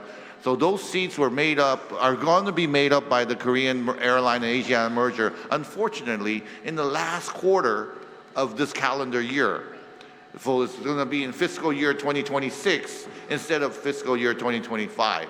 And honestly, I can't understand the Korean Airlines and I can't understand the Korean government because they're going to flood Guam with seats that we don't need, just to be able to meet the regulatory requirement of the merger between Asiana and Korean Airlines. So they took away the seats in the beginning, first half of 2025 when we needed them, and they're going to flood them all back in the last quarter of 2025, and they could kill us with seats, and they're going to be flying planes, 300-seat planes with 30 people on there. You should go fly to Korea right now. You feel like you have a private charter on your own.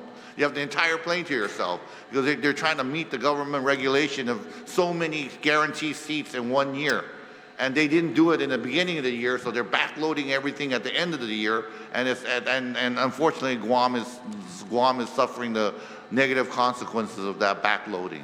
All right, yes, so it wasn't able to meet the $1 million predicted, right? I'm sorry, 1 million arrivals that was predicted. That's what they say is that short. 1 million was for next year, right? No, Not this year. FY25. It's also predicted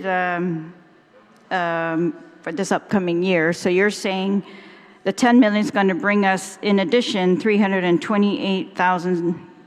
Well, this is what I got from October 25 presentation, 328,698 additional arrivals on top of the 1 million. So that's October 2025. Correct. And that's our prediction for fiscal year 26. Right. That's correct, Senator. Yes. So the conservative projection or forecast is 739,051. The moderate is 875,000. And then our optimistic is over 1 million. That's why I'm asking. So the 10 million is not going to bring us 1 million plus the 328,000? No, it'll. So it's only going to bring us up to the 1 million? an increase of what we're currently seeing. So again, we're From at 700 to 3. Yeah, 700,000, so an increase from there. And even at the moderate projection, that's still a double-digit increase over the last fiscal year. What do you mean double-digit increase? In terms of a percentage, so the conservative number or our number that In visitors? we're reaching now, yes, in PAX. How many people? What do you So mean? the conservative forecast for FY26 is 739,051, and then the moderate increase would be 874,051. So when you take the difference of that, the percentage Okay, so you were difference- predicting in FY26 less than was predicted for FY25? No, Senator. Because in FY25, they So we're that's what fairly certain. Isn't that what the newspaper is reporting today, that you Yes. received less than the Yes, $1 that million? is- $1 that million is visitors what the you newspaper- predicted for FY25? I understand, Senator, your concerns. As a business person, we go through peaks and valleys. It's not through the lack of effort from the management staff of GVB. We're facing. How many of you guys have been to Japan? I just want to see how reliable the predictions are versus what we're going to be actually tracking. The prediction for last fiscal year ending September 30th, 2025, we were hit with the loss of 180,000 seats from Korea. We were hit with a exchange rate that has been unheard of between Japan, the Japanese yen and the US dollar. Yes, I understand. It's unprecedented in the longest time. Okay, Japan has had record inbound travel in terms of 20 million people going to Japan, to the point where the Japanese businesses are now coming up with local rates and tourist rates, which was unheard of before. With the strong dollar, 7 million Japanese tourists went to Okinawa instead of coming. 7 million. If we could just get 5% of that 7 million, we'll be exceeding the numbers that we need to have. But with the yen being so weak, they're going to a destination which, in my mind, is far, far inferior to Guam. I was born in Okinawa. I know Okinawa. There's nothing in Okinawa that can compare to Guam. Guam is far superior to Okinawa, yet 7 million Japanese tourists went to Okinawa. And that's just the reality of the exchange rate right now. If you have to come to Guam and exchange your yen to 150 yen, I expected the yen to go down by the end of this year. I mean, when I say go up, increase in strength, because the Japanese government increased their interest rate, the yen went the opposite direction. Instead of going from 150 down to 140, it went from 150 to 155. You know, the exchange rates are doing things that are unheard of. The Japanese yen, even the Korean won is 30% weaker than the dollar. I just don't understand, you know, the strength of the U.S. dollar. We are a dollar economy, and unfortunately, that's hurting us with tourism from foreign countries right now. And that's one of the major reasons why the number was not hit for fiscal year 2025. And then the new budget for fiscal year 2026 was the airline incentive based upon what we actually did in 2025 is going to show an increase, and that's how the return was calculated. And Senator, what I'd like to, in addition to what the chairman just said, what I'd like to refocus on is our current state, our current momentum, and that's the arrivals in August and arrivals in September, which are both up 17% in August and then 15% in September year over year. And so Yes, all right. So was any of this FY20, that's really August important. and September, August and September, still FY25, was any of that incentivized travel? Like what you're predicting to do with the 10 million? yes.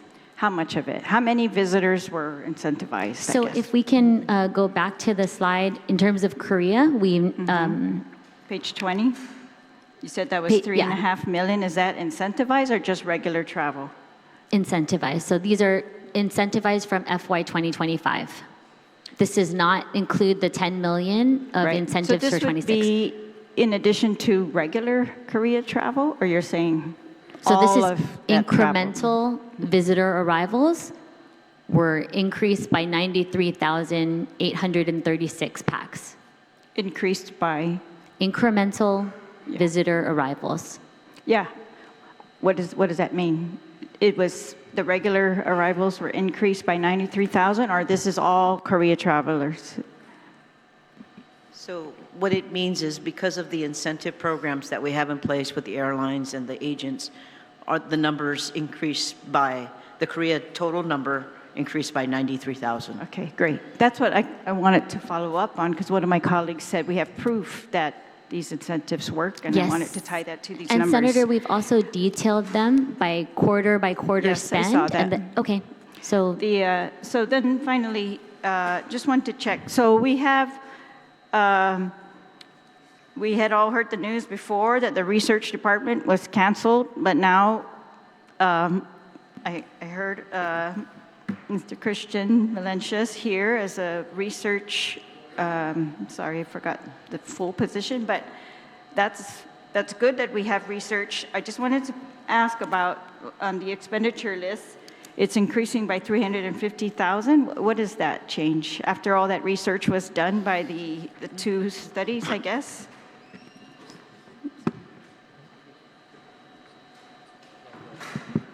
Thank you for your question, Senator. So the increase for the research department in fiscal year 2025 was primarily driven by two main contracts that were not in existence in the prior fiscal year. The first contract is for the visitor exit surveys, and with that contract, we can gather how much visitors have spent on the island. And the second major contract is the tourism economic impact study that drives, the study that was presented by the Director of Tourism Research on how much value Guam received from tourism. Are you continuing those in FY26? Yes. So those were never done before? Or they were done in-house and then they were contracted? What's up with that? That seems unusual that you never did visitor studies before. That doesn't seem right. We did, Senator. Essentially, during the pandemic, some of the studies were stopped. All right, so those are 350,000. That's the only real difference. The rest went down, I saw on that spending list. And then the LTAs, there were 25 according to your presentation.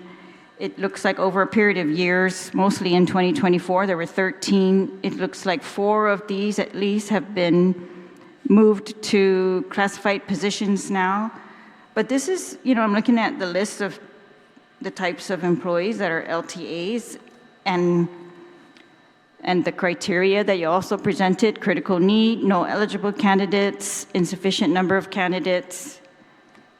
But it looks, I don't know if, like a financial controller, contracts and procurement officer, these all seem like regular employment positions that should already be in the staffing pattern somewhere. Some of this says maintenance supervisors and workers, 14 of those, and then there's also a custodian. I'm not sure the difference right now, but I don't know, I guess. And you said you, for the first month of fiscal year 2026, have not hired any new LTAs. But what is the plan, Mr. Chair? You know, I thank you for that question. And again, we've been left behind. I inherit a legacy that we're trying to overcome. As I mentioned, I was asked by Chairman Lujan whether the board should be governing or advisory. And my comment was that the board should be governing so that we can step into some of these areas right now. It's the LTAs have taken over, have proved to be, according to my discussion with the person in charge of the LTA and destination management, versus outsourcing. The amount of money that they spend on the LTAs results in better work versus outsourcing. Outsourcing, you don't get the response time. Right now, they had outsourced the beach cleaning, they had outsourced the tree trimming, and a lot of the other stuff outsourced that should be done by other government agencies. The response time has been quite slow. So the LTAs have made up for that. The 25 employees have proven their worth in terms of getting the destination management complete. If you were to speak directly to... Yeah, no, it's not that. Yeah. My concern is not that whether they had jobs to do or had done them. It's that these look like jobs that GVB might have always needed, and that they were hired in LTA and not classified. We have a whole classified system by the Organic Act that we're supposed to be complying with. Thank you, Senator. And that's one of the reasons why we move forward, and especially on the advice of our legal counsel, to hire a personnel services administrator that had never been a position that never existed at GVB before. And we're seeing a lot of this progress and movement that you had mentioned in transferring many of these LTAs to permanent positions. So please give us the opportunity to continue that progress. And yeah, that's Thank where you. we're So, moving Mr. Chair, forward. my question really is just, is the board going to continue with hiring LTAs, or have they made it a policy? Have they made any decisions? The board has no say in the hiring of the employees of GPA aside from the president, CEO / general manager, her second, and the board secretary under the current circumstances. So asking the board whether we approve of LTAs or the employees, we have no say whatsoever. Well, they don't even come to the board for these hirings. Well, I would suggest that the board look again at the budget, and the budget should show whether they're going to fill classified employees or they're going to hire LTAs. Again, the board receives the budget at a strategic level with the full amount and the breakdown labor. Okay, All right, so well, then I guess I could ask the CEO. Again, if you keep us as an advisory board, we would love to be able to dig deeper as a board member. And I was already asked by Chairman whether I prefer a governing board or advisory board. My position would be, in order for us to answer these type of questions in detail, we would need to be a governing board. Yeah, it was in statute a couple years ago, you're right, and that change was made during a budget session or two, and over my objection particularly, but you're right, that's how they changed it. But maybe I could ask the CEO then, do you still need to hire LTAs going forward, or are you going to just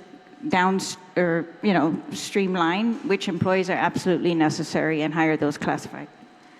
Yes. Thank you. Thank you, Mr. Chair.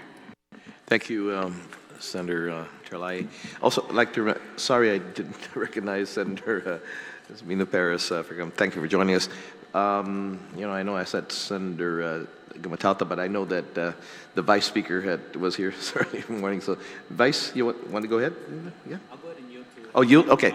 Yeah, Senator Sean and then Senator Bree. And then, okay. Yeah, thank you. Yes, thank you, Mr. Chair, and thank you for the panel for being with us this morning. And this is an oversight hearing that, again, I thank you, Mr. Chair, for hosting. And I'm going to start with a comment, and then I'll ask my questions.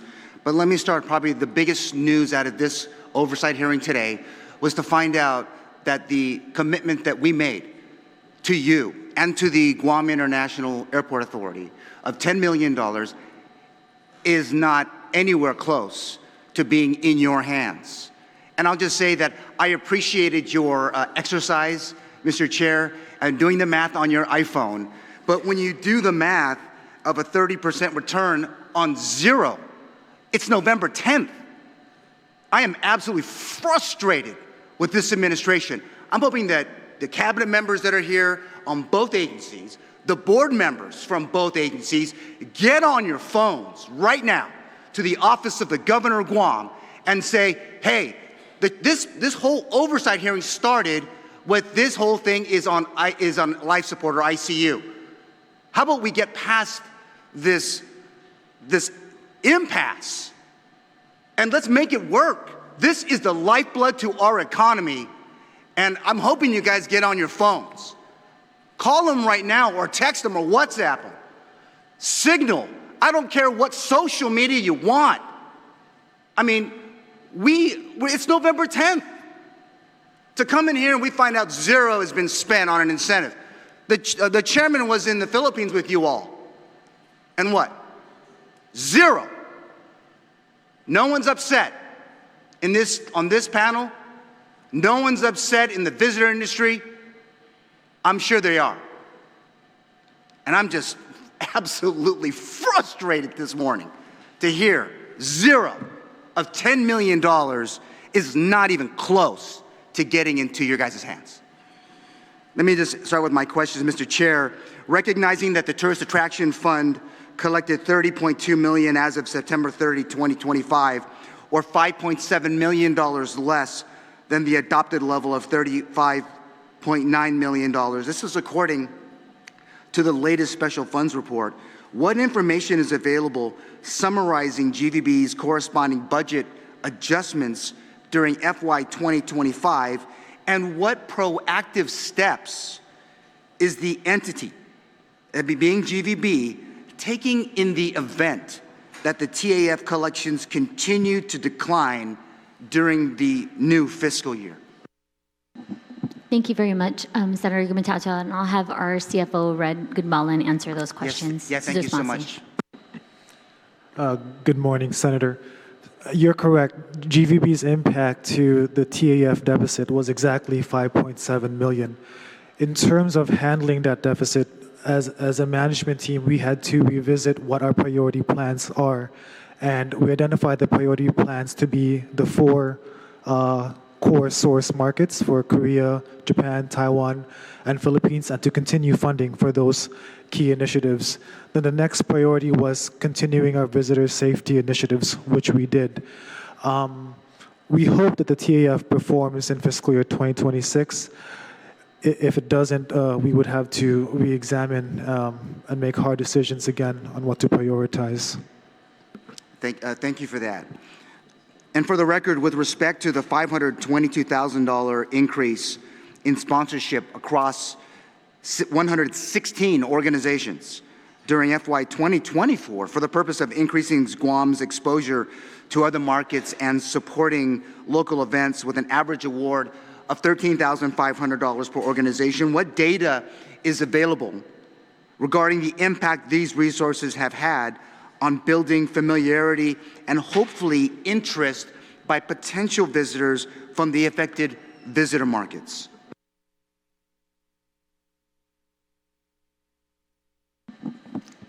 Thank you, Senator. A number of those nonprofit organizations and school groups that we've provided sponsorships for, they're listed on our website, but also provided in our citizen-centric report, I believe.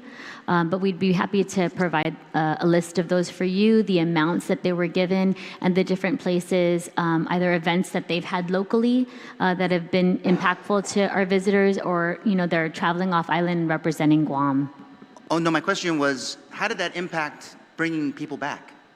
So when we have visitors, like sports teams, a number of our youth ambassadors, and we send them out, especially to our key markets of Japan, Korea.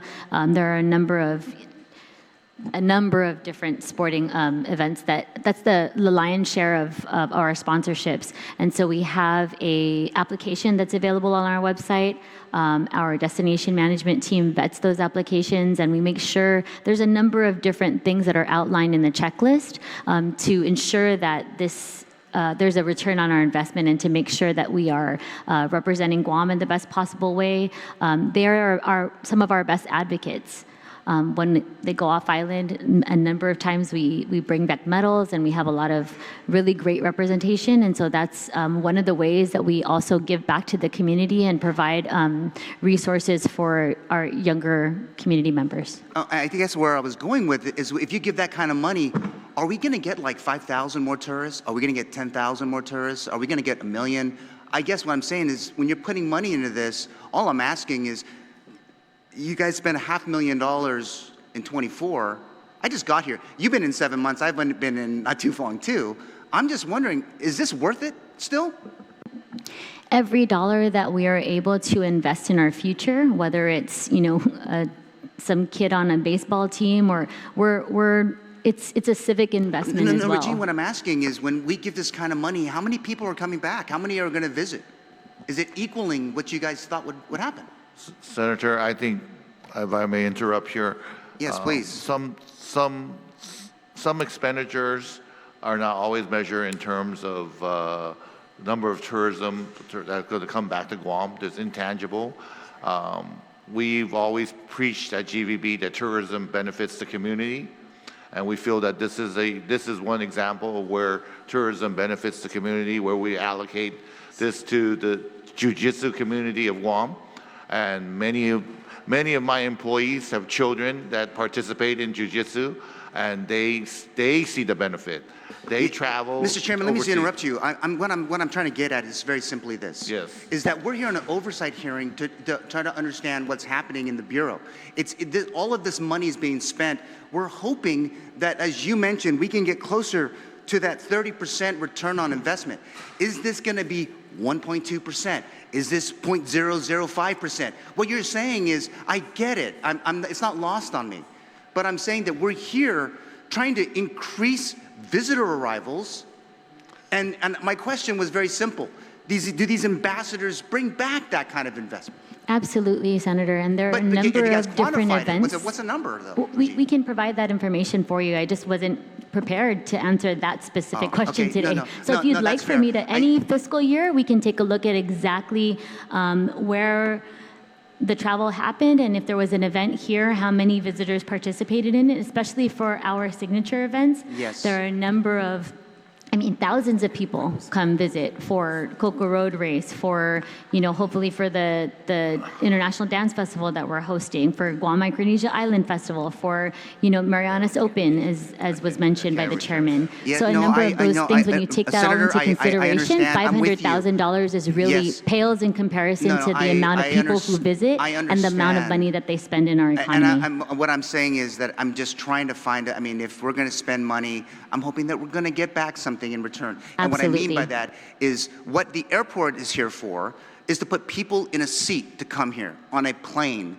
And so if you spend $13,000 and say, okay, great, we got the exposure, they're not going to get, their board has a different mandate to bring people.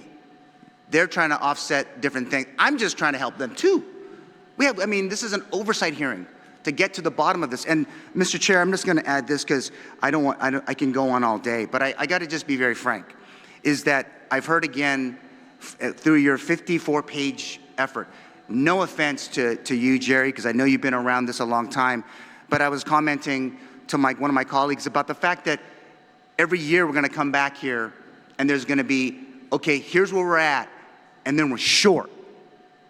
What happens when we're short, Mr. Chair? Are we going to start letting people go who don't deliver on the numbers?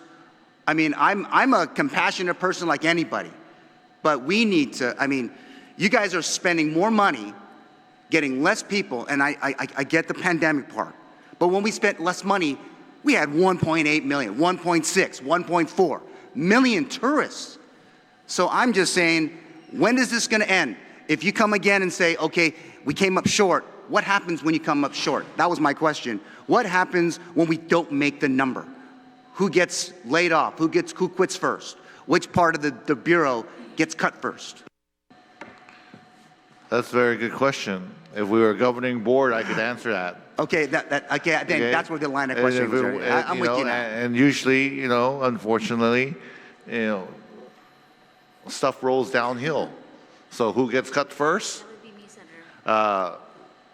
Regine would be the first one to get cut first. Yep.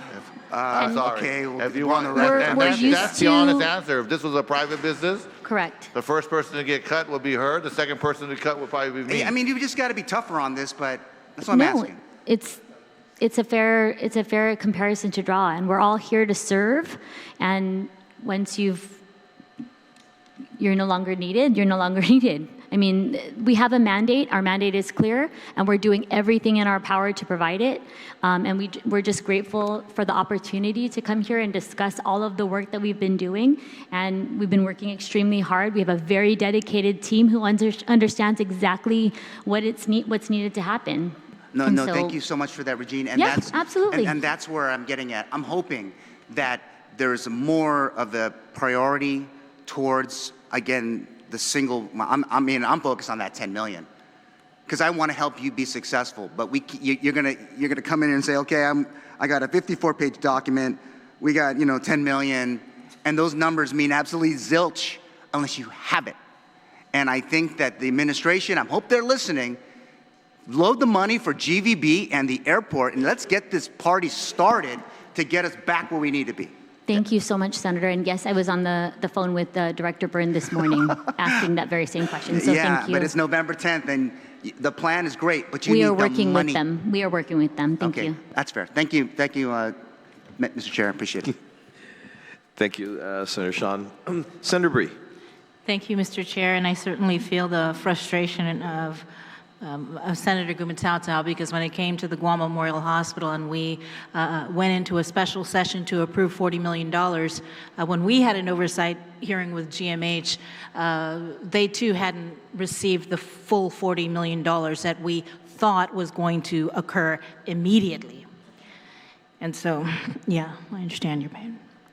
But I wanted to thank the Chairman Lujan, for the request and invitation to travel with the Guam Visitors Bureau to Taipei, Taiwan, because it really gave me a ground level look at the impact of the reopening of the direct route from April. And it also gave me the opportunity to see the hustle and the hard work that GVB does when they attend these participate in these travel fairs. And for this one in particular, when I was reading the background, it's like over 300,000 people attend, and it's the largest one in Asia. And so just seeing how you guys put together the booth and all of the schedule. I mean, you guys had me going here, there, doing interviews with international media. And aside from just promoting Guam, building these partnerships with meetings with the American Institute in Taiwan and the Council on Indigenous Peoples. And so I just really was impressed and amazed at the work and the planning and the logistics that go into it. But I also want to ask you, so what happens now after you attend these travel fairs? What do you guys do? Thank you so much, Senator. We really appreciate your time and your commitment over we work from 6:30 a.m. till 7, 8 p.m. So it's a really rigorous schedule when we're on. These are not junkets or vacations. It's really a working and very, very productive trip. So I did want to turn it over to our Director of Marketing, Nadine, but there were a number of commitments and packages sold at the booth as you saw. So we're going to be able to turn around and show and demonstrate what the return on that investment was. Nadine? Good afternoon, Senator. Working closely with the American Institute in Taiwan, it actually gives us insight and actually opens doors for us that with people who want to further their businesses with America. Talked about school trips as an example. Taiwan wants to be a bilingual country, English speaking, by 2030. That's just around the corner. And so they want to come to America to learn how to speak English, and AIT can help open those doors into the different schools with the credibility and the clout that they have, and GVB being an easy place for people from Taiwan to go to. So that's just one example of the many things that we can do with the groups. And of course, our cultural connection with the people of Taiwan. I'm always honored whenever we meet with CIP. And this particular trip, they were talking about some events that they have going on. And we were suggesting that we could possibly expand their event by working closely with them. And I have to say, they are so open and willing to share and willing to teach and willing to learn, working with the other people in the Australasian family. And also they're willing to partner with Guam. Absolutely.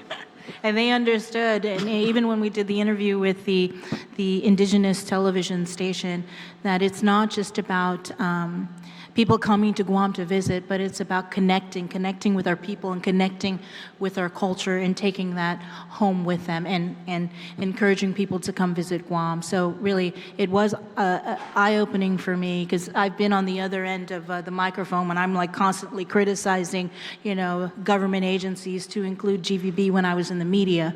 So now that I'm in a position to actually help, I'm willing to do that, and so thank you so much. My one question that I did want to ask, because it's been brought up a lot, it's this whole argument over the board, a governing board or an advisory board, and there needing to be clarity in the law. So Georgia, if you could you provide specifics, clarity that you would like to see changed so that we can kind of end all this controversy over it? Or Regine, anybody? I'm not sure if this Oversight Committee hearing is a proper channel to discuss this issue. Okay. But obviously, one example, the legislature gave, I was asked the question of, does the board approve the travel? Do you know how much is spent on travel? And then my answer is no.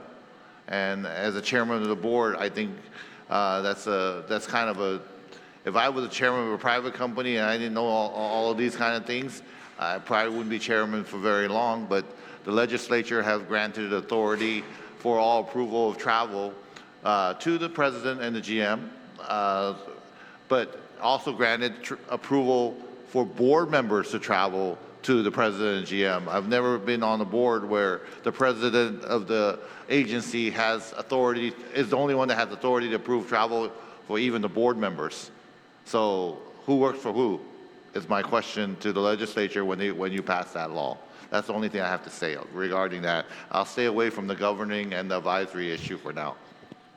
Okay. I only asked because you said that there might need to be clarity in the law with respect to that.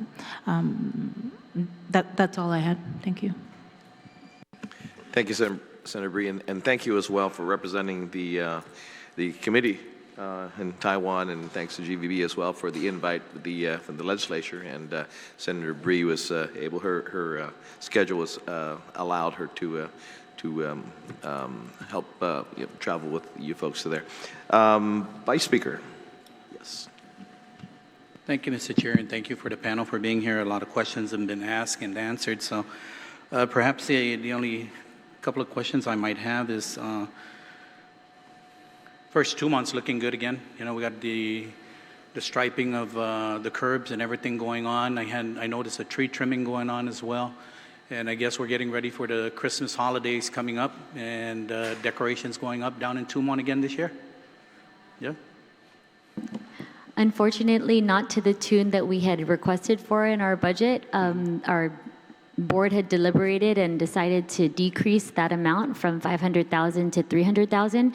So it'll be a little bit limited in Tumon this year, and I'm not sure if we'll be able to extend that into Hagåtña, but we'll keep you posted. We're working with our vendor on that. I see. That's unfortunate if it's not going to extend outside of Tumon as well, right? And that way the folks would be able to come out and see the rest of the city. I mean, you guys have the visitor safety officer across the street at the plaza. And, you know, this 38th Guam legislature has been really upkeeping that plaza to where it can be a very enjoyable experience for the visitors. And also we turned around, and what we've actually done is encourage the visitors that when they need to use the facilities, they can come over across the street to utilize the facilities here at the Guam legislature. And I hope that the museum does the same. Mr. Chair? Yeah, I'd like just to comment that the board members did not receive a detailed proposal on how the $500,000 is supposed to be spent. So they felt uncomfortable in improving the amount. But that does not mean that if the management resubmits the proposal with the full detail of how the money will be spent, that the money won't be reallocated to the Christmas tree lights. Well, that's great to hear, Mr. Chair, and I hope that So we're open to that. I hope the management reevaluates and says, hey, you know what, this is what the detailed plan is going to be. Let's get it out there so that, you know, we can have that pleasure of, you know, having our visitor experience here on Guam be one that can be enjoyable. The only question I had on the other side was the Tumon night market. How much so far has been expended for the several weekends that have been that has been? Thank you so much, Mr. Chair, Vice Speaker. So initially, we decided to run it as a pilot for 10 weeks to kind of get our feet wet and figure out if it would be a viable project. And so our CFO can give you those numbers in terms of what we spent in the first 10 weeks and what it's going to cost us going forward. Sure. Yeah. Good afternoon, Senator. For the first 10 pilot projects for the Tumon night market, the total spend was $386,000. So that on average, each night would be $38,000 for the pilot project. For fiscal year 2026, we plan to operate at least 45 weekends, so 45 events, and we project an average spend of $20,000 for each event. So does that 38,000 or the 386,000 so far expended include all expenditures, the overtime for GPD, private security, whatever it is, all that was all inclusive?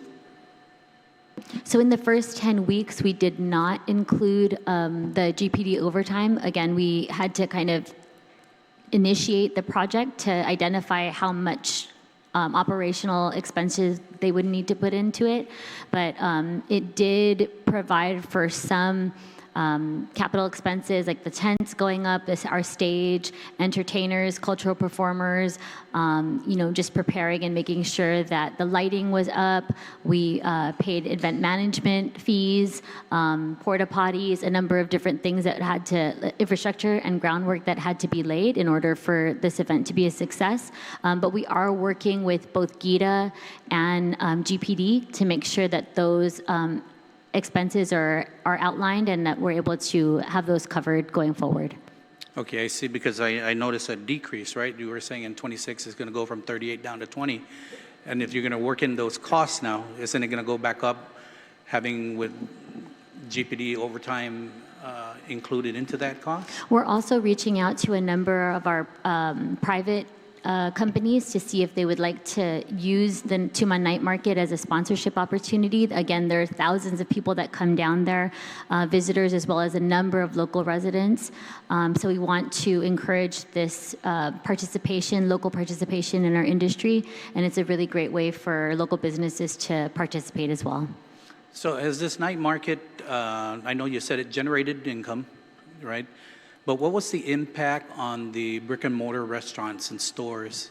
Did you guys get a gauge of what impact was there to their sales or their revenues versus what was made on the night market? Yes, absolutely. So a number of the brick and mortar restaurants that are adjacent to the night market, really close by, had a surge in foot traffic and an increase in their sales every Sunday. One of them actually even brought lunch down for our team just as a thank you, because they're so grateful for the increase in foot traffic that they didn't typically have on Sundays. So it was a huge boon to the businesses in that area. However, there are a number of restaurants that are just outside of that scope, and so we're working with them and partnering with them to try to figure out how we might incentivize our visitors and locals to maybe have dinner at their establishment and then come walk down to the Tuman Night Market and be provided with a coupon or maybe some GVB promotional item, because we just definitely want to share the love and make sure that everybody is impacted positively by this event. So have you ever thought about moving the night market from maybe the DFS Galleria area down to maybe the PIC area, and then the following 4 weeks down towards the Hilton area? That's sharing the love, right? Kind of like yes, absolutely. spreading it So out through those are Tuman. things that have been considered by our team. A number of the challenges with that is just, impacting in terms of parking and logistics. And then when you have things kind of moving back and forth, it doesn't provide that same consistency. One of the reasons why we decided to host it there, right in the heart of Tuman, is the accessibility for many of our visitors to just walk right downstairs from their hotels, right out into the street market. A number of hotels are kind of adjacent to that area, and so we just really wanted to make things as accessible as possible for our visitors. We're definitely trying to decrease the time in terms of the road closures so that there's less impact to our regular course of business.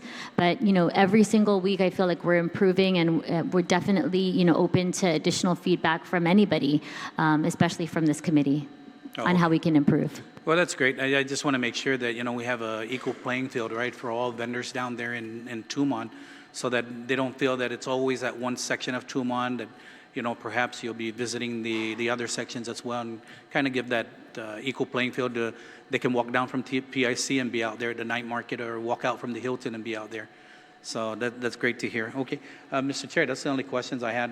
Other questions were asked and answered, so. Thank you. Thank you to the board. Thank you. Thank you very much, Vice Speaker. And matter of fact, actually, our Vice Chair made a good recommendation that maybe down the line is something that's be good to look into, and moving it to other areas in Tuman as well. And then having maybe just one side of the street there, and that way you can still have traffic flowing in the other side, on the other side of the street. Yeah. Yes, develop it over the years, but I mean, yeah, you would need to work, of course, with your VSO and the DPW and of course, the Guam Police Department to be able to, coordinate that. But be something to look at. Yeah, thank you very much. Just one more thing. Yeah. I just wanted to get back to the president. That please look at resubmitting your proposal for that detailed plan for the Christmas holidays, and hopefully we'll be able to get it down here to Agana as well. Thank you very much, Mr. Vice Speaker. I'm very concerned that it's already the 11th hour, so things need to be purchased, but we'll do our very best. We do have a board meeting coming up on Thursday, so it's my understanding that we'll be presenting additional information to the board. Well, Santa Claus works in mysterious ways, right? Thank you, Vice Speaker. Senator Perez. Thank you, Mr. Chair. Good afternoon. It's good afternoon right now. To the panel today. So yeah, my concern is that, whatever we're doing, I'm hoping that it's sustainable, right? So I think one of the biggest things is the performance and the hot hotel occupancy taxes, and that's what's going to keep GVB going. So in regards to that, are there any concerns or anything that you're seeing that shows otherwise that there is I guess a retraction in regards to what we're collecting?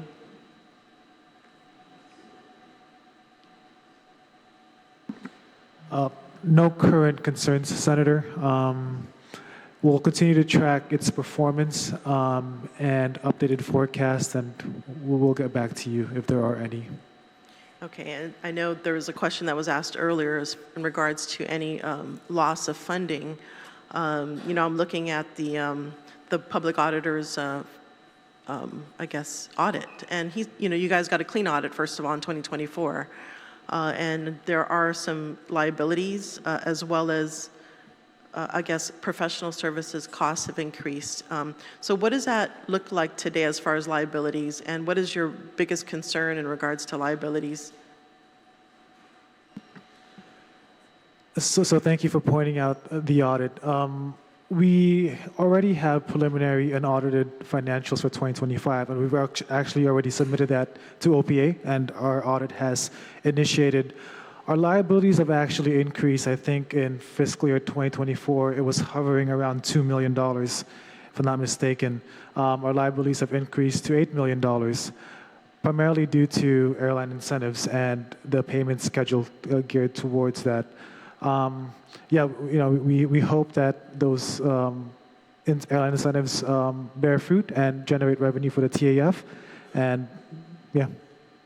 Okay, so for your liabilities, I'm looking at the one that was done in for 2024. You have OPEB, net pension, these other liabilities. What you're saying is something different, right? Oh, sorry, if I can clarify, that's called OPEB, other post-employment benefits. Those are tied to the actuarial valuation of the Government of Guam Retirement Fund and GVB's share of that fund. So it's not really operational liabilities. Okay, so what you were talking about is operational just now. Okay, and that's then, correct. so that would be under what section? Expenses or? It would be part of the balance sheet under accounts payable. Okay, and as far as professional services, what does it look like on your end? Sure, let me just pull up that information.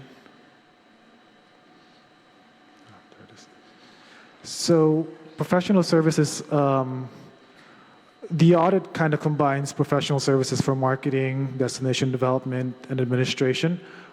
This fiscal year, we're looking at professional services for marketing at $12.5 million. And these deal with the cost for contracts for our 4 core source markets. We also have professional services for destination development, again, geared towards contracts for visitor safety. We expect, and other services, and we expect that at $3.3 million. And administration has the lower share of the end. It's only $282,000. Okay, as far as destination management, what percentage is that of your, I guess, professional service expenses? Overall, destinations, from a budget perspective, destination management gets roughly 19 to 20% of our operational expenses. Okay. Yes, and so that leads me to some questions regarding to destination management. I think that's really critical. But before I get into that, has GVB done any polling as far as, I guess recently for the, I guess, promotions that have been given out for 2025? Has there been any kind of polling in regards to what their recommendations are to improve Guam as a destination?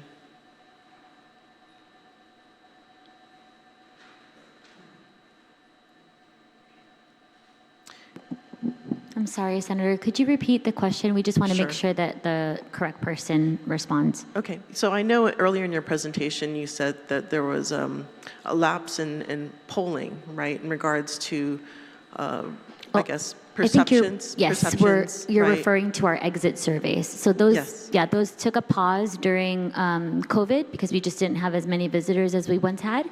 So they've resumed. Okay, how soon have they resumed, or what's A the few latest? months ago. Okay, so that would be Q3? I believe so, yes. Okay, so Q3 into current. Yes. So what has been the data? What's the data on that showing?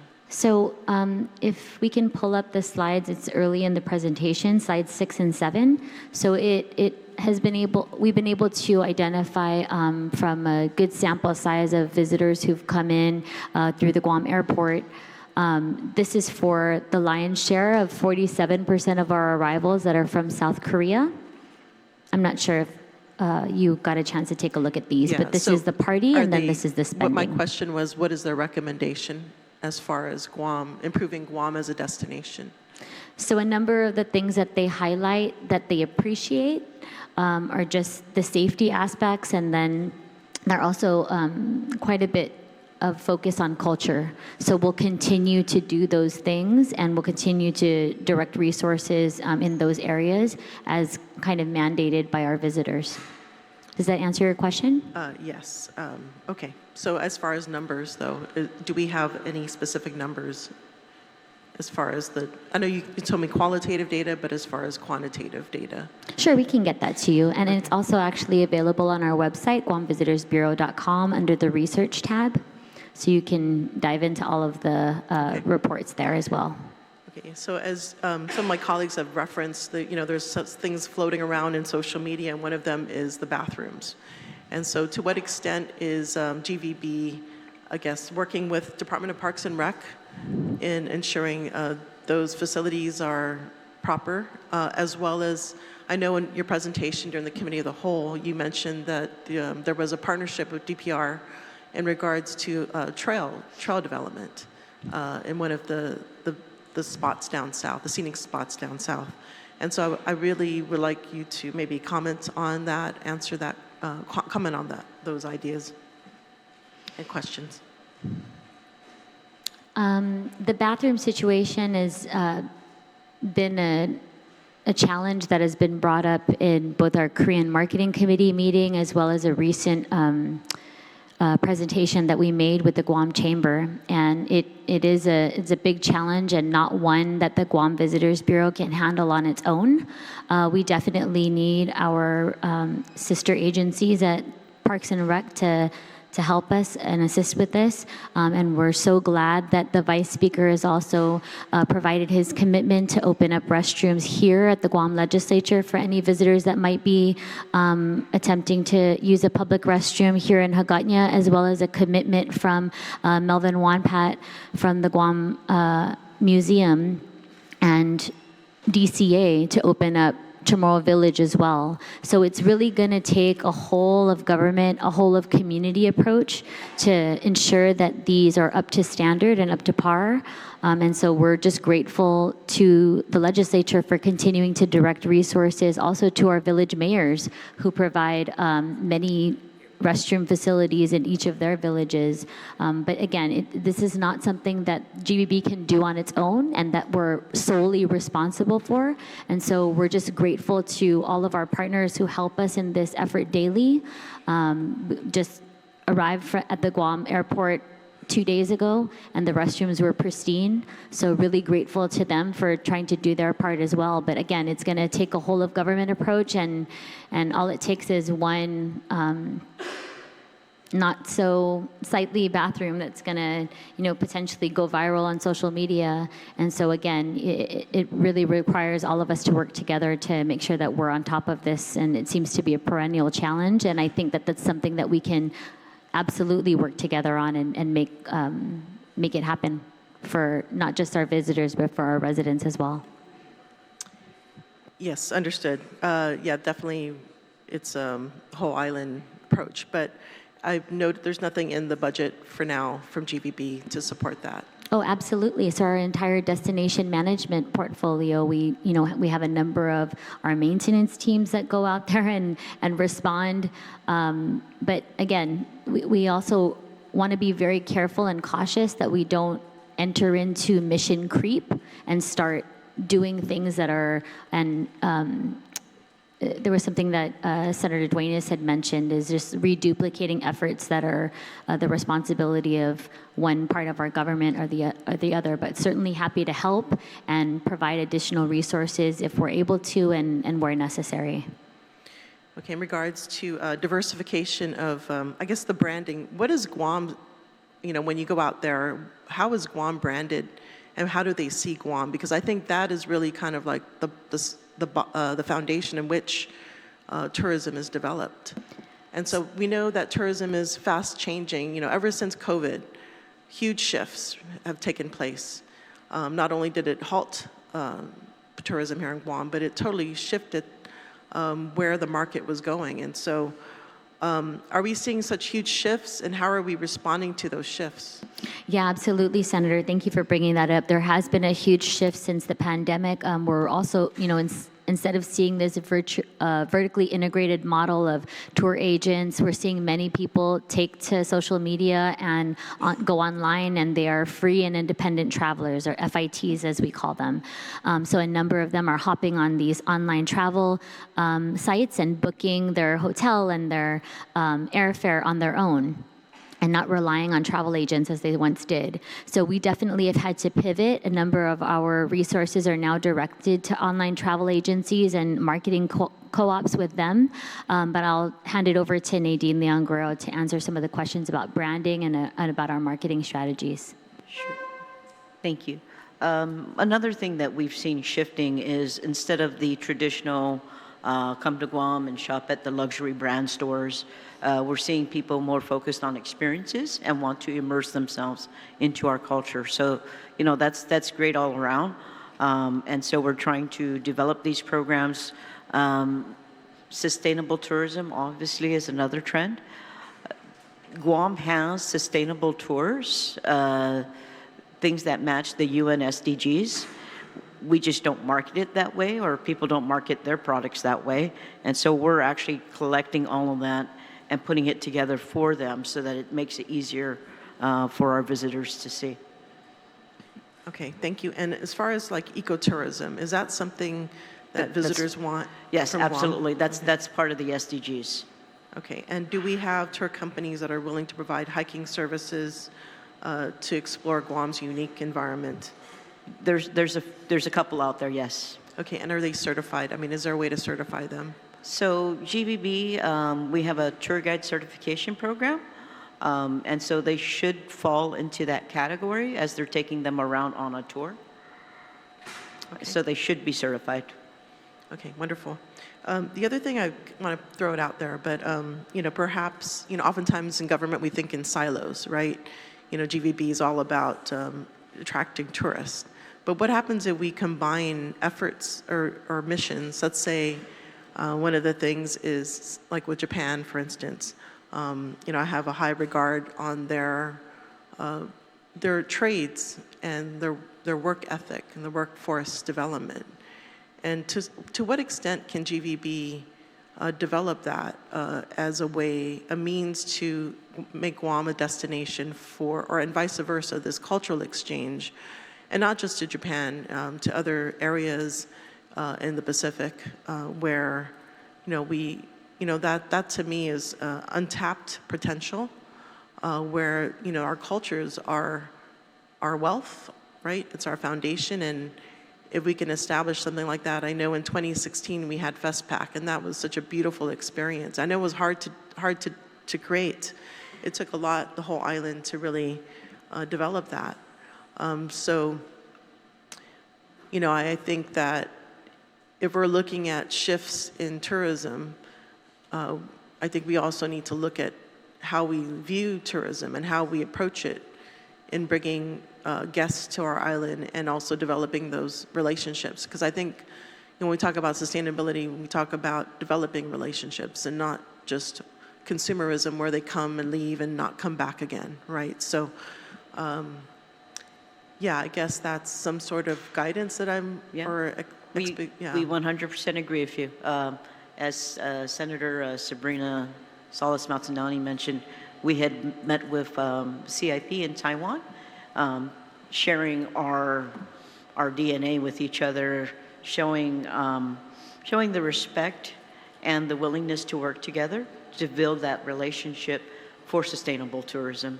Matter of fact, they were going to New Zealand specifically on that matter. Yes, they have a forum, I believe, in March of next year focused on this. And what Nadine is referencing is the Council of Indigenous People in Taiwan, CIP. And I think that's a tremendous opportunity for us to work together with them. They've invited a delegation of Guam athletes to participate in their Indigenous Games in the next month. And so we're looking forward to we have invited a number of Taiwan performing groups are scheduled to be here for the International Dance Festival in the beginning of December. And then in the next few days, they'll be going to Taiwan also to kind of give back. And this is an excellent opportunity, Senator. I'm really glad that you brought it up because it's a really huge opportunity for Guam to, again, like Nadine was mentioning, reconnect with our brothers and sisters from Taiwan and from a number of other places throughout Asia, and really use that as a unique selling point and celebrating our Hafa spirit in this way, one that's not just economic, but is truly cultural and is an experience that will keep them coming back to Guam for decades to come. Yes, thank you for that. And as far as return on investment, what is the return on investment for those targeted events versus, say, general promotions?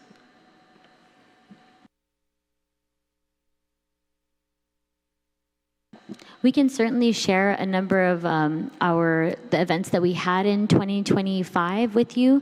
Return on investments for signature events like the Guam Cocoa Road Race, which takes place over the course of a weekend and involves the kids race. And then we also have partnered with the Japan Club of Guam to have their Haramatsuri festival in the afternoon. And then the next day we have the Cocoa Road Race, which is a Ekiden relay and half marathon. And then we've been able to welcome hundreds of visitors to that. So we can definitely share the amount that GVB has spent to produce and market the event in all of our overseas markets, and then provide you with that ROI. I know that Nadine and Red can work on that and send that to you following the hearing. Thank you, I appreciate that. Yeah, I think when we're talking about tourism, it's definitely a fickle industry, and the more that we can mitigate some of these fluctuations, the better. So like the thing that we're running up against is the currency decrease, or I guess, compared to the US dollar for now. And then we also have, other tensions within the region, which is not helping. The other thing I want to ask is the local, so a lot of times, when COVID happened, oftentimes the industry turned to the locals for support. To what extent do local support uplifts the tourist industry here? So, Masi, Senator, I know that during the COVID pandemic, we definitely saw a number of our hospitality partners focus on local spending and local resident spending. But I do want to, I'm not sure if we're able to bring the presentation back up, but slide 23 also kind of highlights a number of our added value campaigns. And as you mentioned, it's a huge challenge when we're faced with a strong dollar compared to that of the yen or the won. So it makes Guam a more expensive destination, but we've worked with our partners to not only provide local discounts like they did during the pandemic, but more of an added value campaign for our visitors. So we're looking at, kids fly free promotion, or out of Korea, we have the online travel agents doing a 1+1 promotion, or early hotel check-ins, discounts and offers from GVB members. So if you, purchase a Guam experience, we're going to upgrade your package to include X, Y, and Z. And so all of these special programs really help to provide that additional value to our visitors that helps us in our marketing push, especially because we're battling these challenges that are outside of our control. Yeah, but my question was focused on the local population supporting the industry. So, I know we do want to bring in guests, but the extent to which our local population is helping to uplift the industry as well, I think that, has there been any kind of programs? If I could answer that as well. Earlier question was, he left already, but sponsorship of our local organizations, whatever they are, Boy Scouts, sports teams, give us credibility with the local community, and so that's one way we generate that kind of interest.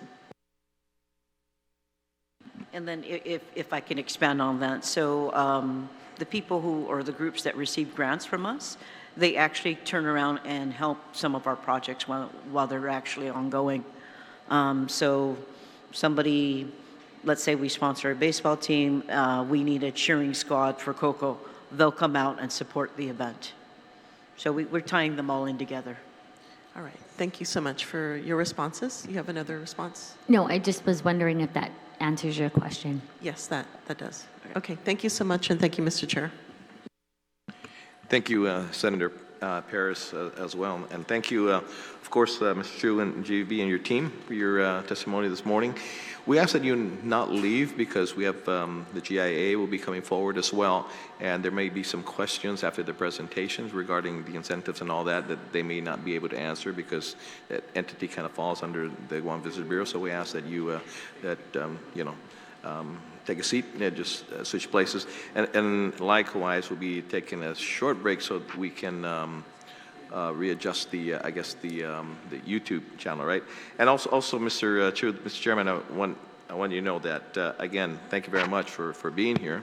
The committee has heard some of the concerns, of course, brought to us today, and as you've asked us before in regards to the incentives to be able to help out GVB as well, and just know that it's looking like the committee will be meeting soon again to better define the role of the Guam Visitors Bureau Board and to define that from the advisory to a governing board.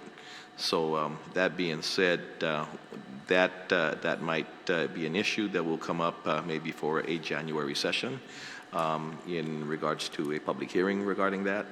So, we ask that when that is put forth, that you guys can come out and testify again regarding that proposal to clearly define the board's authority. Mr. Chair. Thank you. Okay. Okay, thank you very much. And okay, we're going to take a quick break, and then we'll have the folks from the Guam International Airport Authority come forward. Just a quick, maybe 2-3 minute break.